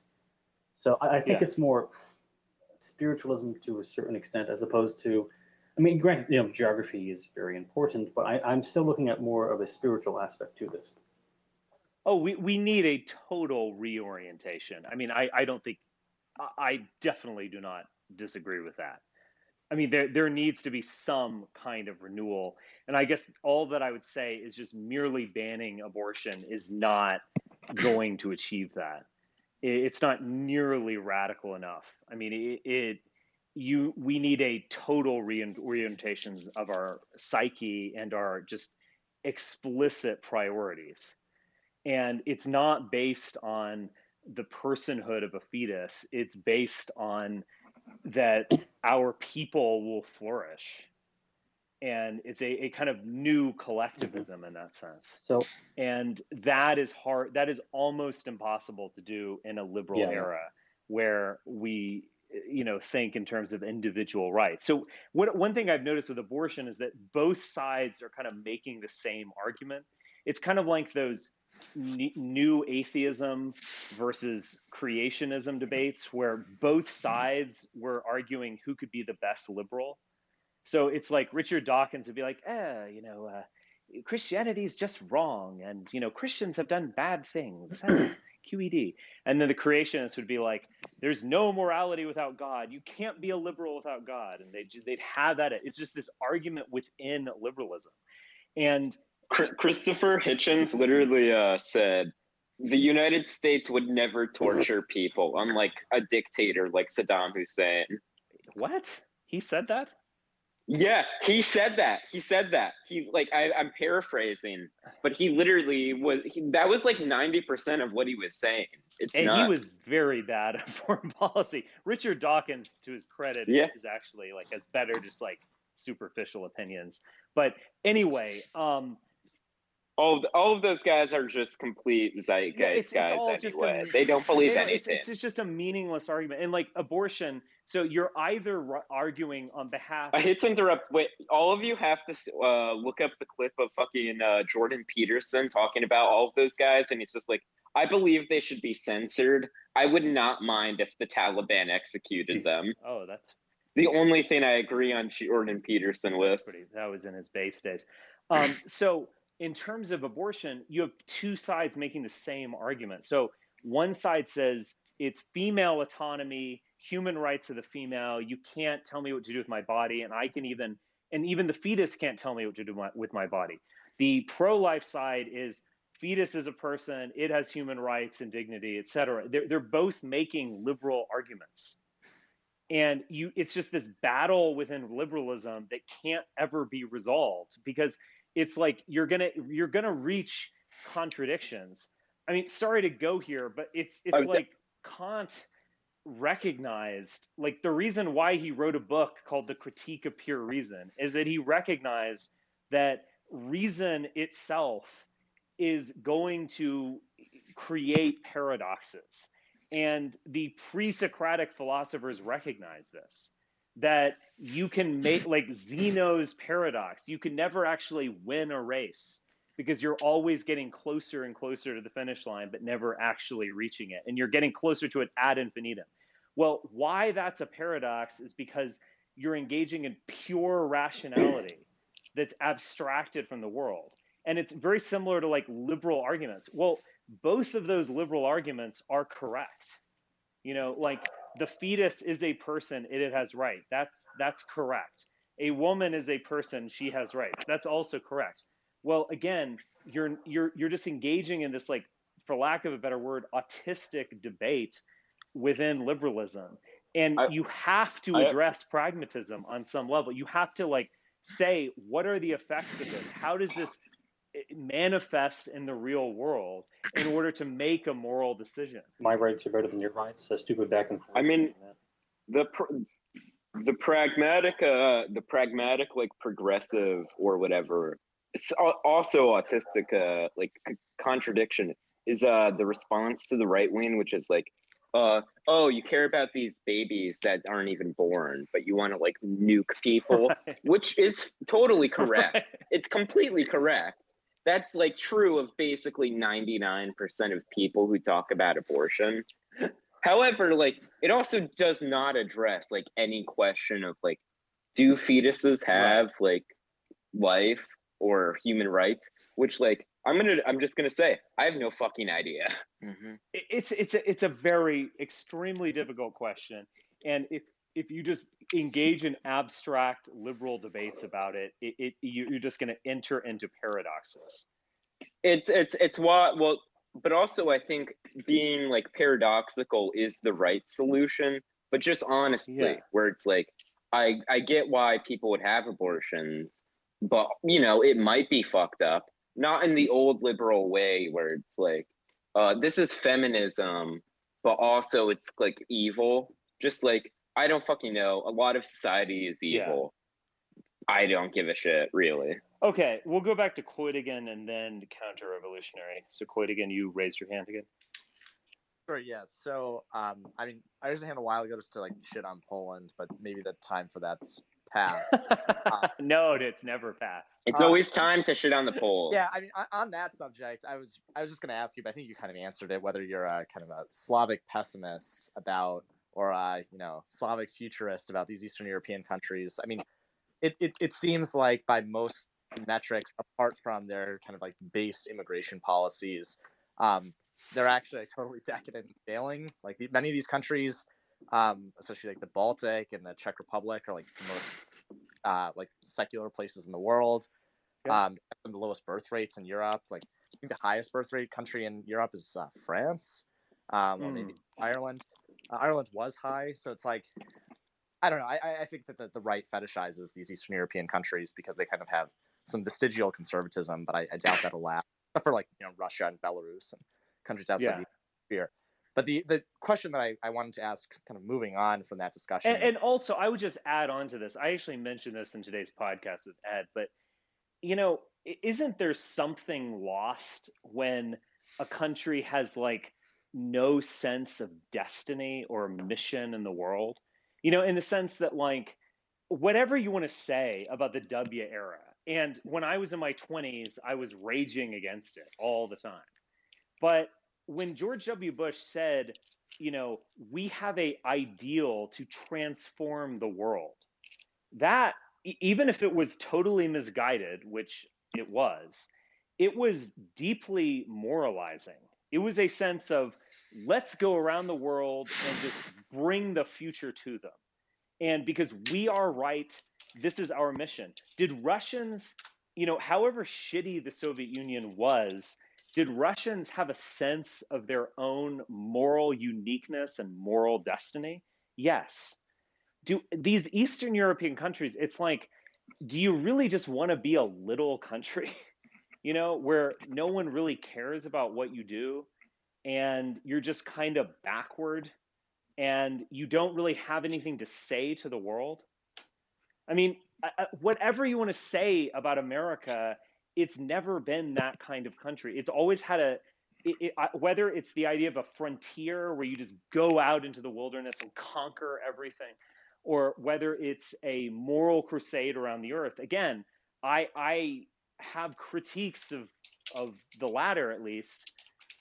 It is something. It's something moralizing. It's not just like, let's go be boring Finns and like have a social welfare state and live on pensions and just die alone.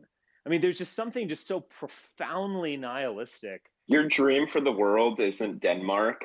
No, yeah. I mean, obviously you're being sarcastic, I presume, but no, it's like No, I mean, no, it is genuinely bleak that's like, especially in America, which these people themselves say we spend so much on military spending, more than like literally 150 countries. Yeah. And they're just like, the best solution is mild social democracy. Well, I mean, I don't know. I mean, I'm kind of pointing out the kind of passive nihilism at the heart of these societies. No, totally. It's just it's a political nihilism. It's a new version of the end of history. Exactly. It's their version of Fukuyama. Now, George Bush had his own version of Fukuyama. It was like Fukuyama armed. We're going to force them to be free. It was a jihadist version of Fukuyama, exactly. which appeals to a lot of people. And it is kind of sadly. badass. I don't know. Yeah, I'm at this point where I'm like, literally in support of this, because at least it was something. Being a psycho who like wants to like just snipe 100 people is more appealing to a lot of really fucked up and disjointed and alienated people than like, oh, what if we were like the fourth most like popular country in Europe? Yeah. And it's just I think a lot of this is why Americans are kind of freaking out about the Afghanistan withdrawal. It's not just about like, mistakes were made and the dogs were left behind or whatever. It's about this sense that like, wow, we don't matter anymore. Mm-hmm. And I think that's actually like, in some ways says something good about them. Like this is kind of weird that I'm making these arguments, but I guess I'm just so not a paleoconservative at this point, where it's just like, either you're going to be a force of history or you're going to be subjected to a force of history. And it's better to be on top. And, like whatever you want to say about the neoconservatives, I mean, that's why they're whining about it on social media in the first place. They want to own people. They want to be right. They want to like they want to conquer, basically. Yeah. And that's good. If we ever lose that, there is something just like profoundly wrong. And in any country or people that loses that, ultimately deserves to die. And it's like, if you don't have that sense that you have a moral destiny in this world, that you are born to rule the planet, then you probably should die in a retirement home alone watching a game show. Can I point out? Because you're just not fit for life. You shouldn't have been born, because there's no other point. Like, simply being comfortable is not an end in itself. It's actually a very bad thing. And like, you either are gonna like try to be on the team at least, or you need to just go home. And like, again, these countries like Russia or like the United States, whatever you want to say, I mean, again, I agree that like, obviously I agree that the neoconservative vision was kind of like deeply misguided and led to a lot of profiteering of terrible people, no question. But like, the reason why it was successful is that it gave people a sense of moral destiny. And if you can't do that, if all you're offering is like, we just want to be like normal, well, fuck that. You know? It doesn't mean, really. Partially, but I feel that's also what a lot of people want, well, they're losers. which is the I schism. recall a data point that came out, I think, like a year or two ago, where a difference between American and Chinese kids. They were asked, "What do you want to be when you grow up? What's your most desired career?" And the number one choice for people in China, for kids in China, was that they wanted to be an astronaut, and the number one choice for kids in the United States was to be a YouTuber. Yeah, like who's gonna transform humanity?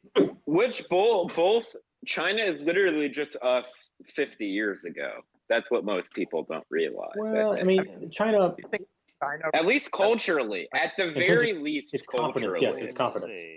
It has a lot of confidence. One problem with all of the dissident right types who want to, they want to believe that China will be able to compete with the United States and challenge American global hegemony. It's like China is effectively a Han ethno-state where like the vast majority of the population does not believe in any really like formal ideology. Like the CCP basically just depends upon like high GDP growth and low unemployment to secure legitimacy. So it's like, it seems like China and Russia, even though I think it's a good thing that they challenge American global hegemony, and they're kind of the only nations materially capable of doing so on the global stage, like neither of them have an alternative political model that can be exported. Like the Soviet Union, it was like an ideological project that could like lead like third worldist revolutions in Africa and Latin America and Southeast Asia, and could compete with the United States. And like Americans, some percentage of Westerners did sympathize with the Soviet Union. It's like something like that is inconceivable with like Russia. There's no like Russian Orthodox resurgence that's going to travel throughout Europe, or like Chinese Maoism that can be compellingly exported to like South Asia. You seem to be speaking in my voice. We either agree or we've kind of reinforced each other. Yeah, I totally agree. Now, I want to look into, people have often pointed me towards like the Belt and Road Initiative. This is a kind of like economic vision. And I haven't done enough reading on that, but fair enough. But yeah, I am not convinced that China can escape the Chimerica arrangement. Hate to interrupt, but it's literally just like cell phone towers. It's not really any grand. Oh, Belt and Road is just over it. People are just projecting their fantasies onto it. Yeah, it's like it's basically a slightly better version of like any international like politics stuff, where it's just like, oh, we're building like a hospital and a few radio towers. Right. That will be $1 trillion. And also look at Russia. Like, it's like, look at the kind of things that they were inspiring in the proxy wars of the Cold War. And then look, I don't want to dismiss the whole Russiagate hypothesis. Like, look at the complete nonsense that they are engaged in now. Like, they're engaging in like trolling campaigns. They basically are like, we don't like America. Let's like create Facebook groups to like create disinformation and bullshit. It's like so. At some level, it's just so pathetic. It's like let's throw money to Jack Posobiec so he can put up a rate Melania sign. And I'm not literally just to be clear here, I'm not necessarily accusing him of that, just so I don't get sued. But you understand my point. It's just so fucking pathetic. Like, when you uncover the Russia conspiracy, you're just like, wow, the Kremlin, what a bunch of fucking annoying dumbasses. No, literally, everyone here needs to look up the RT clip where it's I think it's called "We Killed Kids on Basketball Courts." It's the original version of the David Guetta George Floyd bass drop. Mm-hmm. It's literally just clips of Obama being like, "We killed 5,000 people." And then he just has sick EDM on it. And then he just rants about the Freemasons. And that's what Russia is paying for. It's just pathetic. One important question I want to ask is whether or not the U.S. sort of empire, whatever term you might use, can it continue onward if the sort of interior white Americans continue to support it. They make up a vast chunk of the combat units. They made Steve Saylor has pointed this out. They made up the vast majority of combat deaths. If that population loses confidence in the U.S. empire, starts to realize that it's actually kind of hostile to them, at least the people who run it, not necessarily like the rank and file officer corps. They largely did. I hate to interrupt. Well, I mean, like minority support for the Iraq war especially was completely flipped from like the general consensus. It was like 80% of black people opposed it. 70% of Americans were for it. Yeah. So my guess is that if like right wing talk radio like Sean Hannity stopped endorsing the empire, and if a Trump like figure with that amount of influence really came out against the empire, could the traditional interior of the country white middle class, if they stop supporting it, they stop enlisting, regardless of voting, just like stop enlisting, and the numbers that they are, will that cause an existential crisis for the U.S. empire? Two things. Once again, hate to interrupt. They did. There's. I would recommend just looking back and trying to find old Bush era videos about recruiters, because they literally just were grooming like 17-year-olds and drug addicts and threatening like 19-year-olds who like dropped out of high school. What? And then also just before Trump got elected, 50% of Republicans still believed in WMDs. He got elected and they all wanted to end wars, and nothing changed. Yeah, I mean, I think this is definitely true. I think they are turning against it, although I've seen a lot of W-era nostalgia going on social media and among liberals as well. And I think in some ways whites can't give it up. The only thing I would say is that, two things. First off, I don't think you could do Iraq in 2023 in the way that it was done in 2003, precisely because, what was the voting population? 80 to 85% white.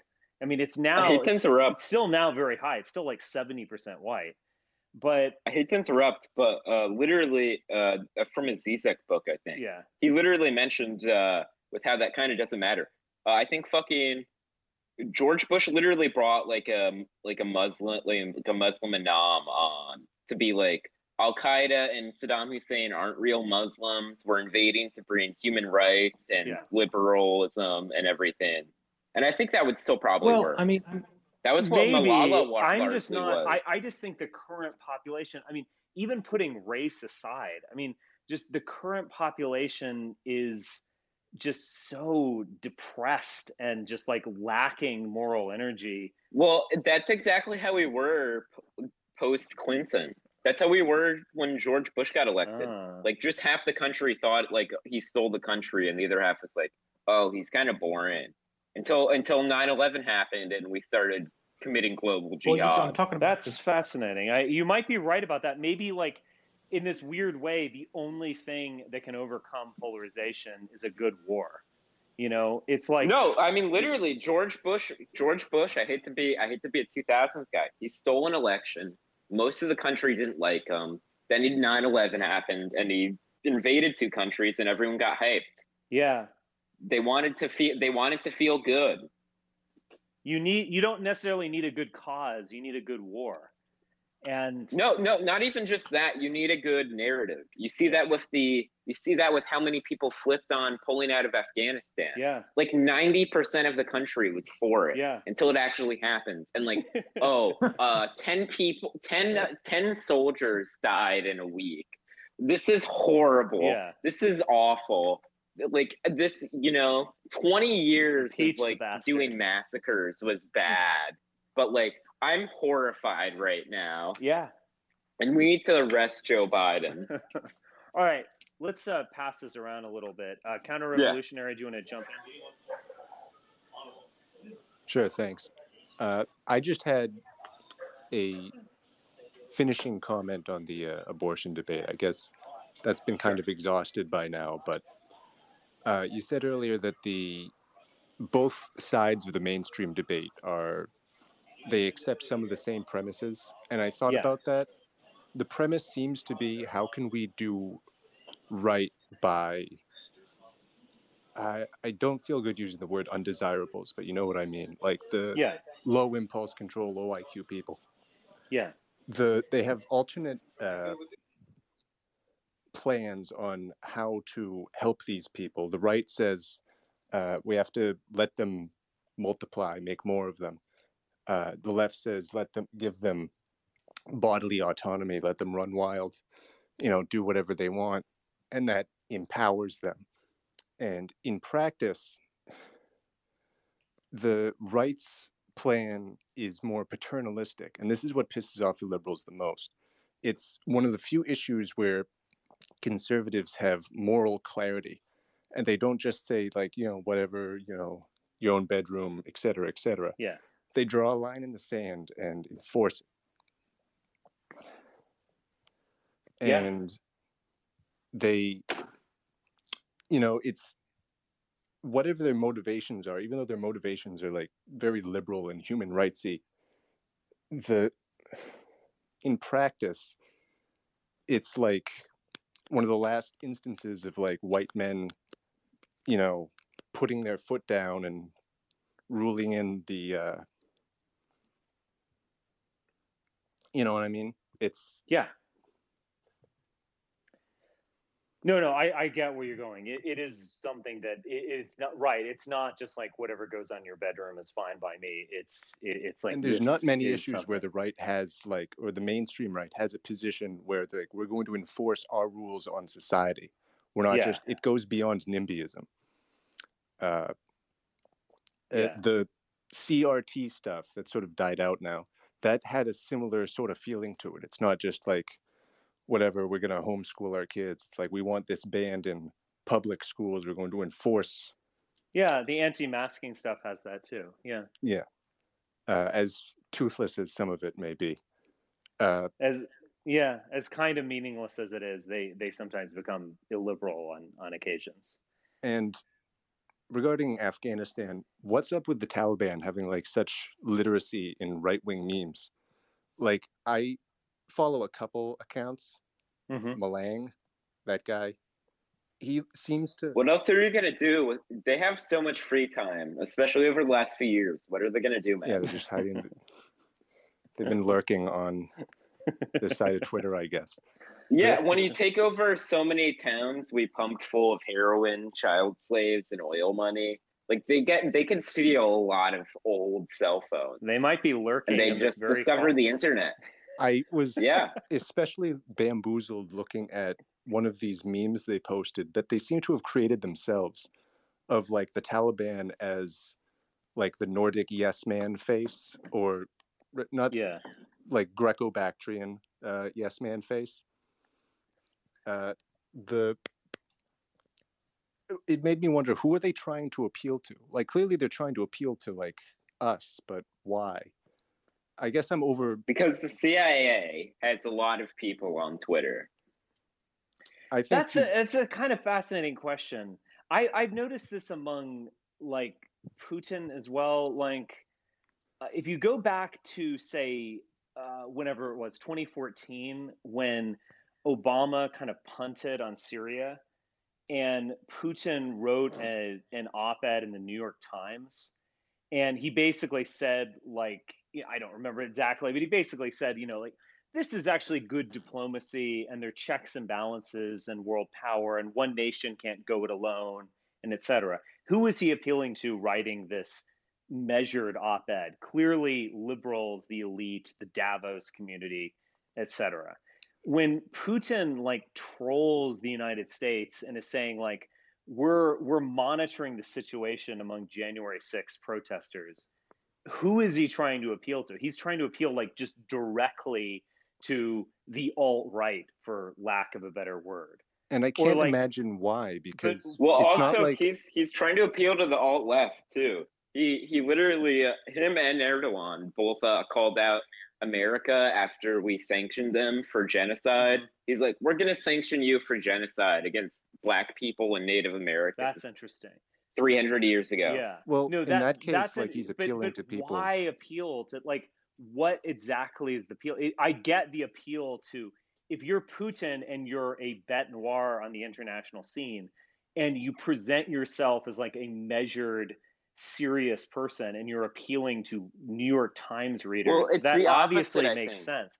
But like, what are you I doing? Like, what does Hungary gain by like well appealing with to Tucker Orban, Carlson? Erdogan, and Putin, I think, and Tucker Carlson, even it's the opposite. It's them completely dropping any like just hate to say like English, like college English major understanding of the world, and just being like, this stuff is incredibly awful and dumb, and I hate you, Yeah, and just getting into petty arguments with people, which is like what what Trump did. appeals to like 80% of people. Yeah, Yeah. I mean, that's what Biden did, honestly. Biden literally got into arguments with people and he's like, I could do more push-ups than you, man. yeah, You're fat and dumb. yeah. And that was the appeal of Trump. It was like the man who destroyed Rosie O'Donnell. And it Yeah. wasn't like George Herbert Walker Bush, you know, like, I ran the UN and the CIA and I went to Yale and played baseball with Babe Ruth or whatever he was saying. I did a lot of great things with Osama bin Laden. Yeah. Yeah. Meanwhile, yeah, Trump is literally just ranting on Adderall on TV about how like he was friends with every member of the mob. Yeah. It's a remarkable thing, but it is kind of like shallow and kind of meaningless. You know, it's like, No, it's complete. It's even a more shallow version, but it's the same shit. It's just the more retarded guys taking power. yeah, yeah, I guess so. But even Putin has kind of like transformed in his way, and you're creating this like alt right in a way of people who are pro Orban and pro Hungary and pro Tucker and Mhm. etc. But Which like, is what a is the point of that? well, it's the right wing version of my point earlier, where it's like a Fukuyamaism about like some dipshit country in Europe with like 500,000 people in it, and it's like this is the future. This is what we could all have this. Yeah. Seems like the Russians are better at playing this game of appealing to some segment of the American population than the Chinese are, though. Like Oh Russia yeah. will appeal to like Oh yeah, that, like well that's American. because Hold on, China Sicko. Whoa, doesn't pay whoa, people Sicko. enough. I might have to mute you. Yeah. Yeah, sorry about that. Like Russia can appeal to some segments of the American right, and get some sympathy from them. I mean, American right in general is just kind of weak. Um, Where is that coming from? All right, muting you. I Okay. mean, like, who knows if that'll pay off? Just given the American right, we might have some kind of like neocon resurgence, and the American right's kind of weak. But like, it actually makes sense for Russia to appeal to the American right. The Chinese, on the other hand, will like adopt Black Lives Matter memes, and they'll trash America for human rights violations. But like American leftists and progressives will still They kind of said the Jewish families are responsible for our support of Israel. You might want to watch more of their propaganda. Oh, there are like some base Chinese propagandists on Twitter, but like when they go to the United Nations and trash the U.S., it's all about like George Floyd and BLM stuff, and like the American right, by and large, like the average boomer is never going to sympathize with communist China. No. The left, the average progressive, is like apoplectic about Uyghurs. So, like this seems like a total miscalculation on the part of like the Chinese like overseas propaganda efforts. Like they have I just want to say, shout out to my Uyghurs. The Uyghurs with an attitude. Okay, King. Why don't I call on King Base the second, and then Luke? You guys have been raising your hand for a while, and then I'll have to call it quits. We've been going for a while. King Based. So I was Oh, I'll wondering. do 5% too. Yeah, go ahead. So I was wondering about disinformation tactics, right? About Russia. Yeah. Like, do you think that like they might be using like conspiracy theories like QAnon? Because I think that could have been a disinformation campaign. I have kind of come full circle with the whole Russia conspiracy thing, and my instinct. I generally am allergic to most all conspiracy theories. I was obviously allergic to QAnon, allergic to moon landing. I'm allergic to all of it. But I've simply read enough to believe that there is something going on. Now, there's not some guy in a room stroking a cat saying like, this is how we will destroy James Bond. Like, it's not so romantic and cool. I think it's very, very shitty. And a lot of it's coming from the Internet Research Agency in St. Petersburg and some just various figures who float around the right. They were certainly floating around me a few years ago. One of them got a write up today, Charles Bausman, but they're just these weird characters. They're not like founding institutions or throwing millions of dollars to insurgents or something, but they're just kind of floating around, stirring up shit. And the shittier, the better, in a way.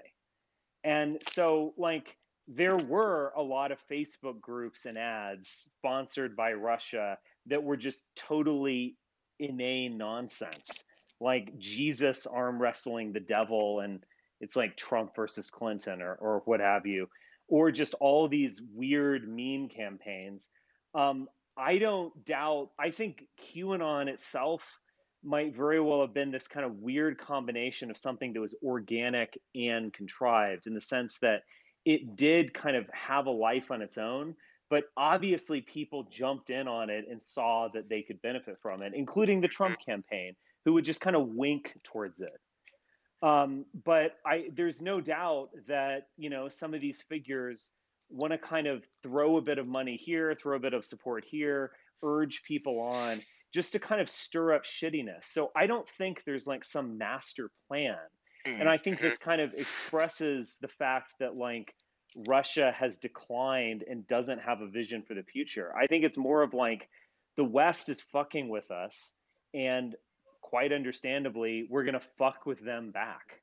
Yep. And this is involved in spurring on troll campaigns and misinformation. I mean, look, I don't want to sound like a liberal, but there is such a thing as misinformation. Yes, it's quite obvious in this world. And we just can't. Have you guys seen the Mike Lindell fucking movies? I would recommend getting incredibly high and watching them. I've actually watched the first one for a little bit. Yeah, it's total... I watched both of them while incredibly drunk with friends. Yeah. And it's the most insane shit ever. Just screaming about like the machine and fraud. Yeah. And like showing like stock images.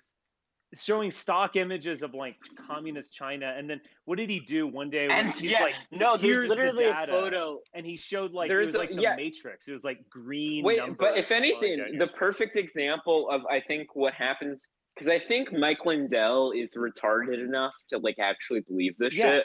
Like the most insane example, he talks to like General Flynn or whatever, and he's just like, hey, there's a lot of corrupt people on both sides, and I just want to like make America better. I want like, there's a lot of bad stuff here, and I want it to be better. And the fucking Mike Flynn just rants about how it's like, that's against the Constitution. Yeah. It's not what the founding fathers want, so it's bad. Right.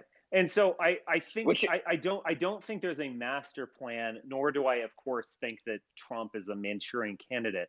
But do I think that trolling can easily be weaponized and pushed in certain directions that they're just kind of shitty, that are just disruptive? I mean, I of course think that, because like I was saying, like, to my like friend, like if like QAnon was like saying like Trump's this amazing like martyr like figure like Jesus Christ, wouldn't he have been like JFK'd by now? Wouldn't he have been like killed? Right. So like, and he's still alive and still cooking. So I'm like, he's clearly not as spectacular as they're saying he is. So it's just kind of goes against this whole QAnon plot, whatever it is. He had the same lawyer as Bill Clinton for his impeachment. Yeah. Well, anyway, it's just I mean, I do think that this kind of thing is going on. I don't think there's a master plan to like Jack Posobiec or whatever. I think it's just stirring up shit. And I mean, look, there's an interesting like data analysis of where the Macron leaks came from. And Macron, you know, what was they released emails where he was like subscribed to some, you know, lewd or, you know, S&M gear catalog or whatever. Surprise, surprise, a Frenchman is perverted, you know. But I mean, who cares? I mean, I certainly don't. I'm not. Who knows what that even means? Just wait till they find out that Joe Biden did the age play and cock and ball torture.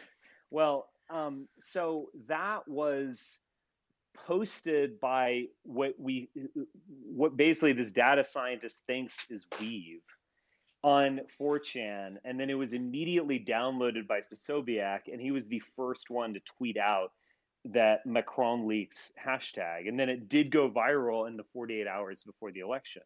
Now, think whatever you want about Macron, think whatever you want about Le Pen, it just doesn't matter.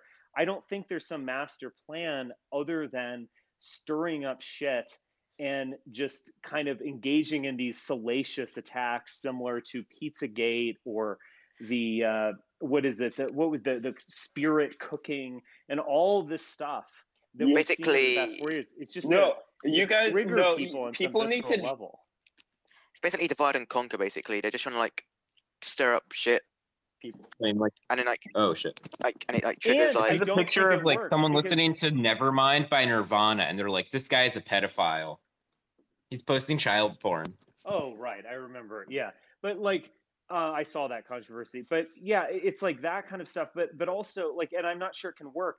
I mean, the Twitter's banning of the Hunter laptop discussion. I mean, I kind of understand why people would be opposed to that, and it got out anyway.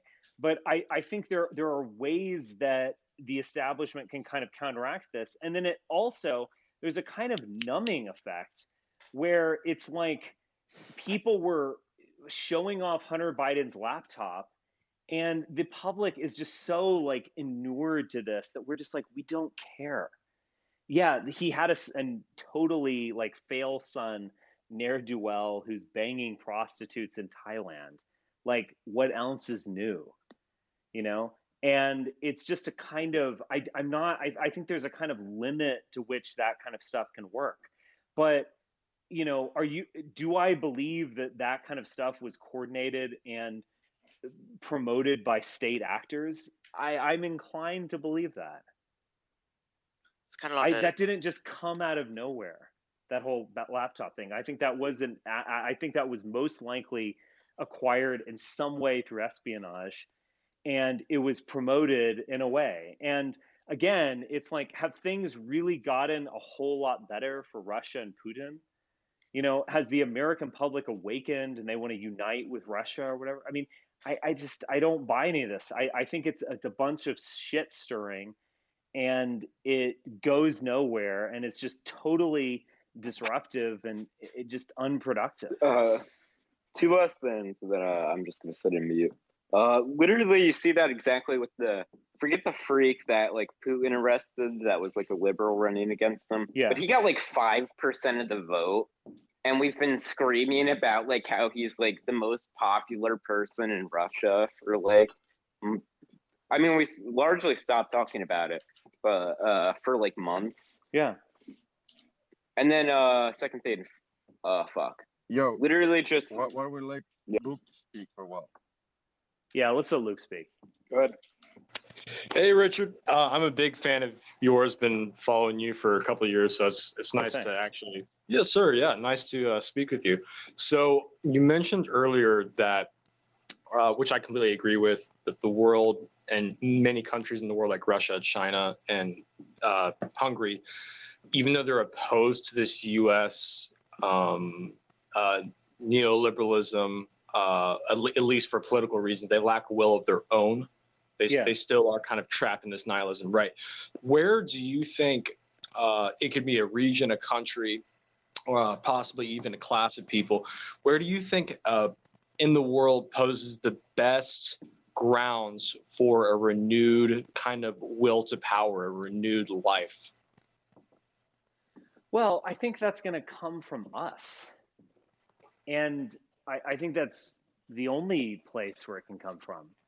But I'm afraid that we're going to have to go through this crucible, and we're going to have to be tested in order for us to come out of it. And I don't see any way out but through. Like, I think we're going to have to suffer this kind of humiliation and collapse before we're able to remoralize ourselves again. And I don't think that's necessary in a way, but I think it is. It's not like inevitable or like cosmically necessary, but I think it is necessary in this circumstance. I don't see any way out but like playing this through and just going to the end of it. And that's why I'm actually kind of opposed to just this like endless resistance by conservatives to liberalism, in the sense that like we need to see this thing through. And you guys don't have an actual alternative vision. You can't stop it. You've clearly been incapable of stopping it. So why do you want to like filibuster this latest thing? Like we need to just see this thing to the end. We need to see how this story ends.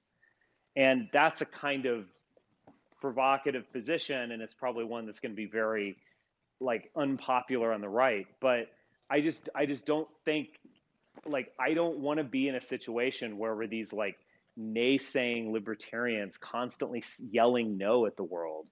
I don't think that's ever a position of power, ever a position that can bear fruit. And that's all conservatives are at this point, just holding back the tide. And I think we need to kind of like, yelling no at the world, yelling stop. I think those people need to be bowled over and steamrolled by history. So is that part of your is that part of the rationale behind supporting Biden, the meta politics behind that? Kind of. I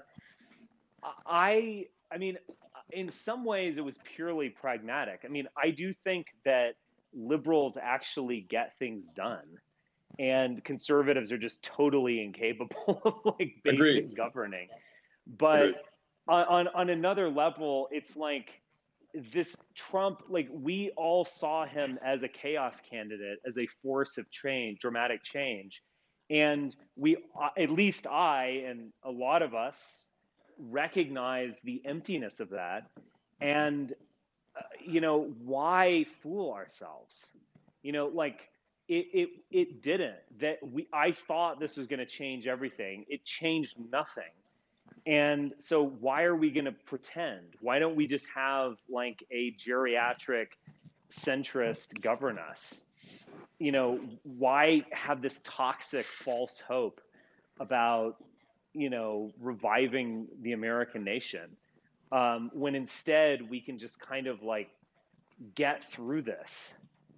And so it kind of sounds contradictory, but like on one level, I think he's a better just like manager, and he'll actually do things like pull out of Afghanistan.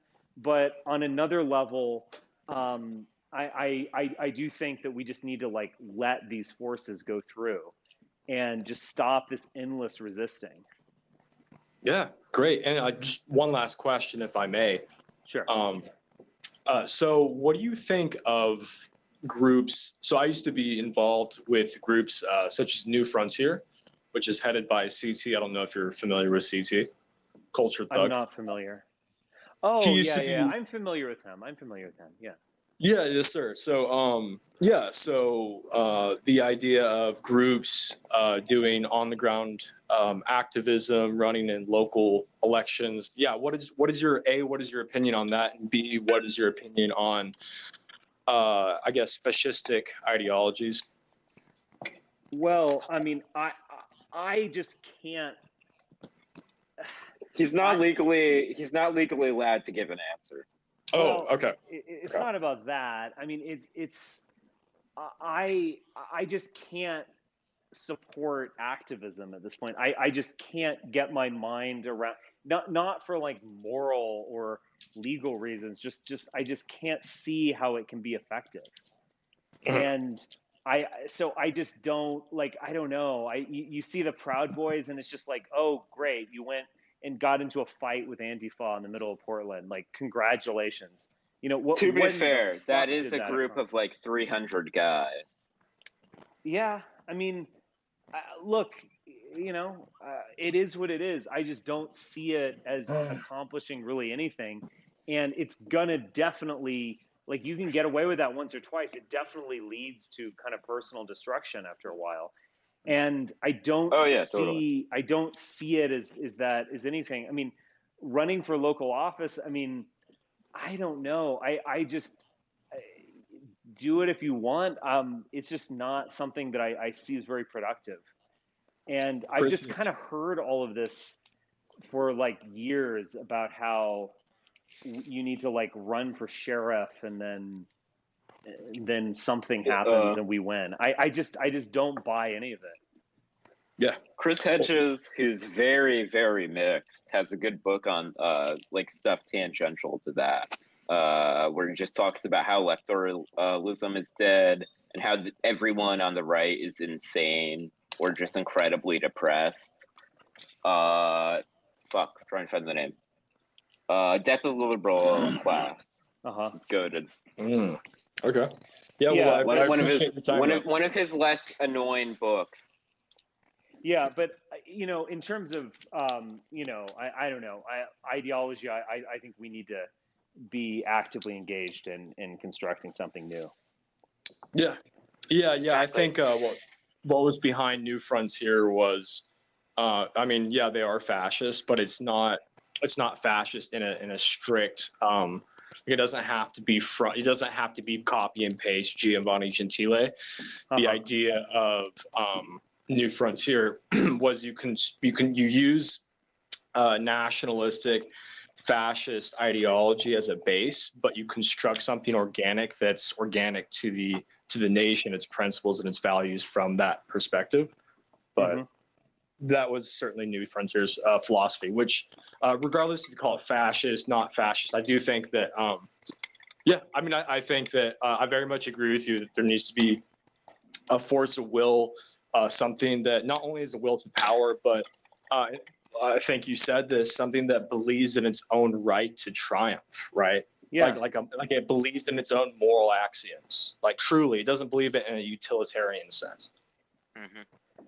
Yeah, and I think America had that, and people like me were, bashing it.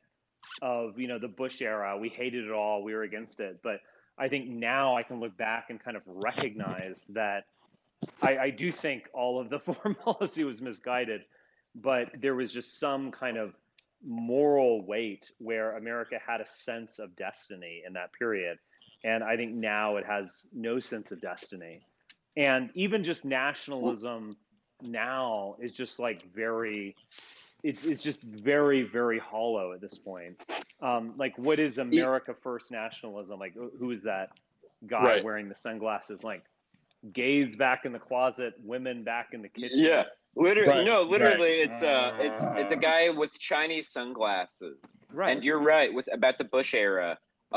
We had an actual purpose, which is what everyone needs. Literally everyone. From like 16-year-olds that want to kill themselves that join ISIS to like everyone that likes Nick Fuentes. They're a fucking loser, which is, the result of all of our systems.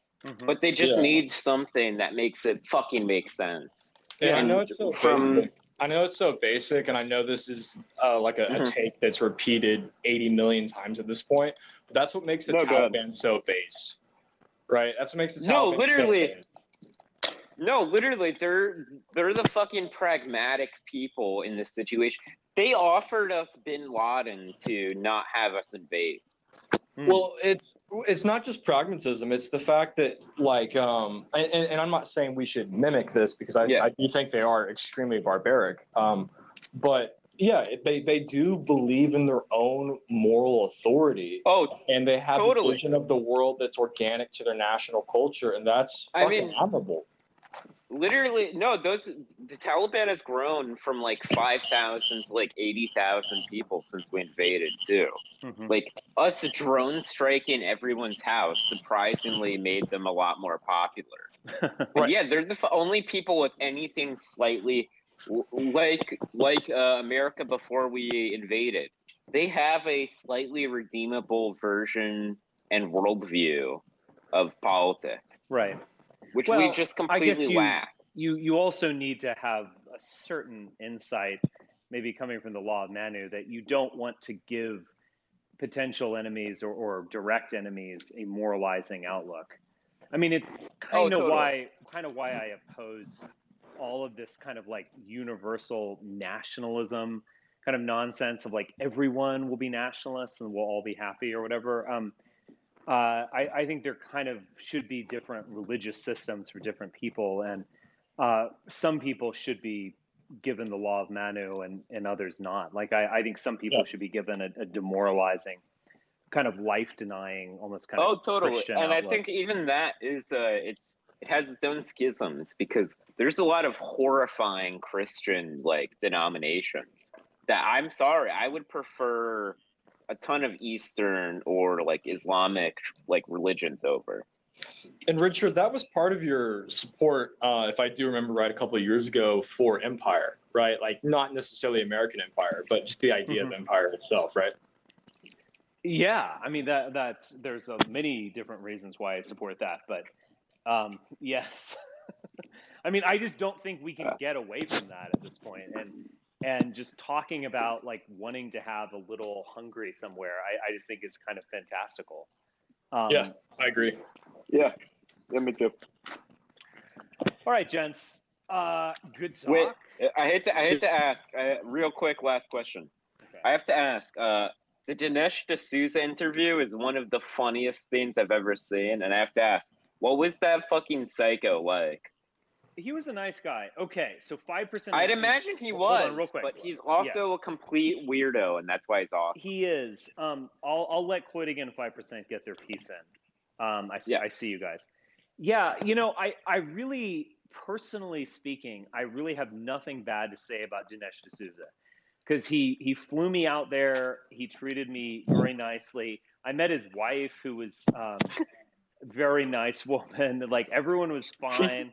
And so yeah, and you know, whatever you want to say about that interview, he kind of like, because he was trying to set me up, and this is kind of the game I was always playing with the media, is that like they'll set you up for, you know, destruction, and then you just say yes. So it's like, no, you know, totally. Like, do rights come from God? And I was like, no, they come from the state. And he's like, ooh, got you on that one. That's why I like that video. It's just like, you know, did you know that Hitler was a Democrat? And you're just like, okay. I don't, like, I'm sure some people say that.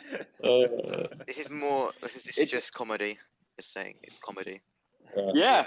No, that's why Dinesh D'Souza is a genius. He's made some of the funniest videos ever made. Richard, I have to go, but it was really nice speaking to you. Yeah. It was good speaking to you. Yeah. It was kind of funny at some point with Dinesh D'Souza where it's like Democrats are the real Nazis, but he's weirdly arguing that like Nazis are the real Democrats. Like he's it goes so far. I realize it's so bizarre. A way more direct version, especially with like how weird he is about America. Like the perfect example is just him being like, yeah, all the Democrats were for slavery and really racist too, but also America was always great. Yeah. Yeah. Okay, 5%, you get to talk. All right. Hi, Richard. Thanks for letting me in the space. It's a great space, a lot of good discussion. I agree. Yeah.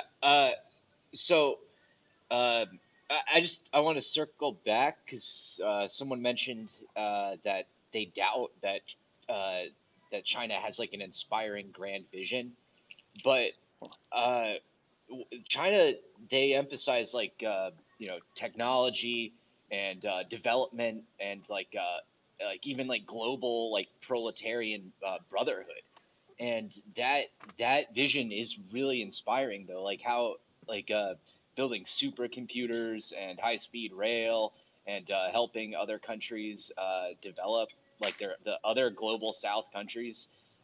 That's something that really inspires people. Like how could you have like hundreds of millions of people like call themselves communists and like study it their whole life and like put it in practice, and it obviously it's very inspiring. And I think like us Westerners like in Kansas in the USA, I think we're overlooking like how these people really think and feel, and I think that's an oversight. And Okay, yeah. I hear you. I hear you.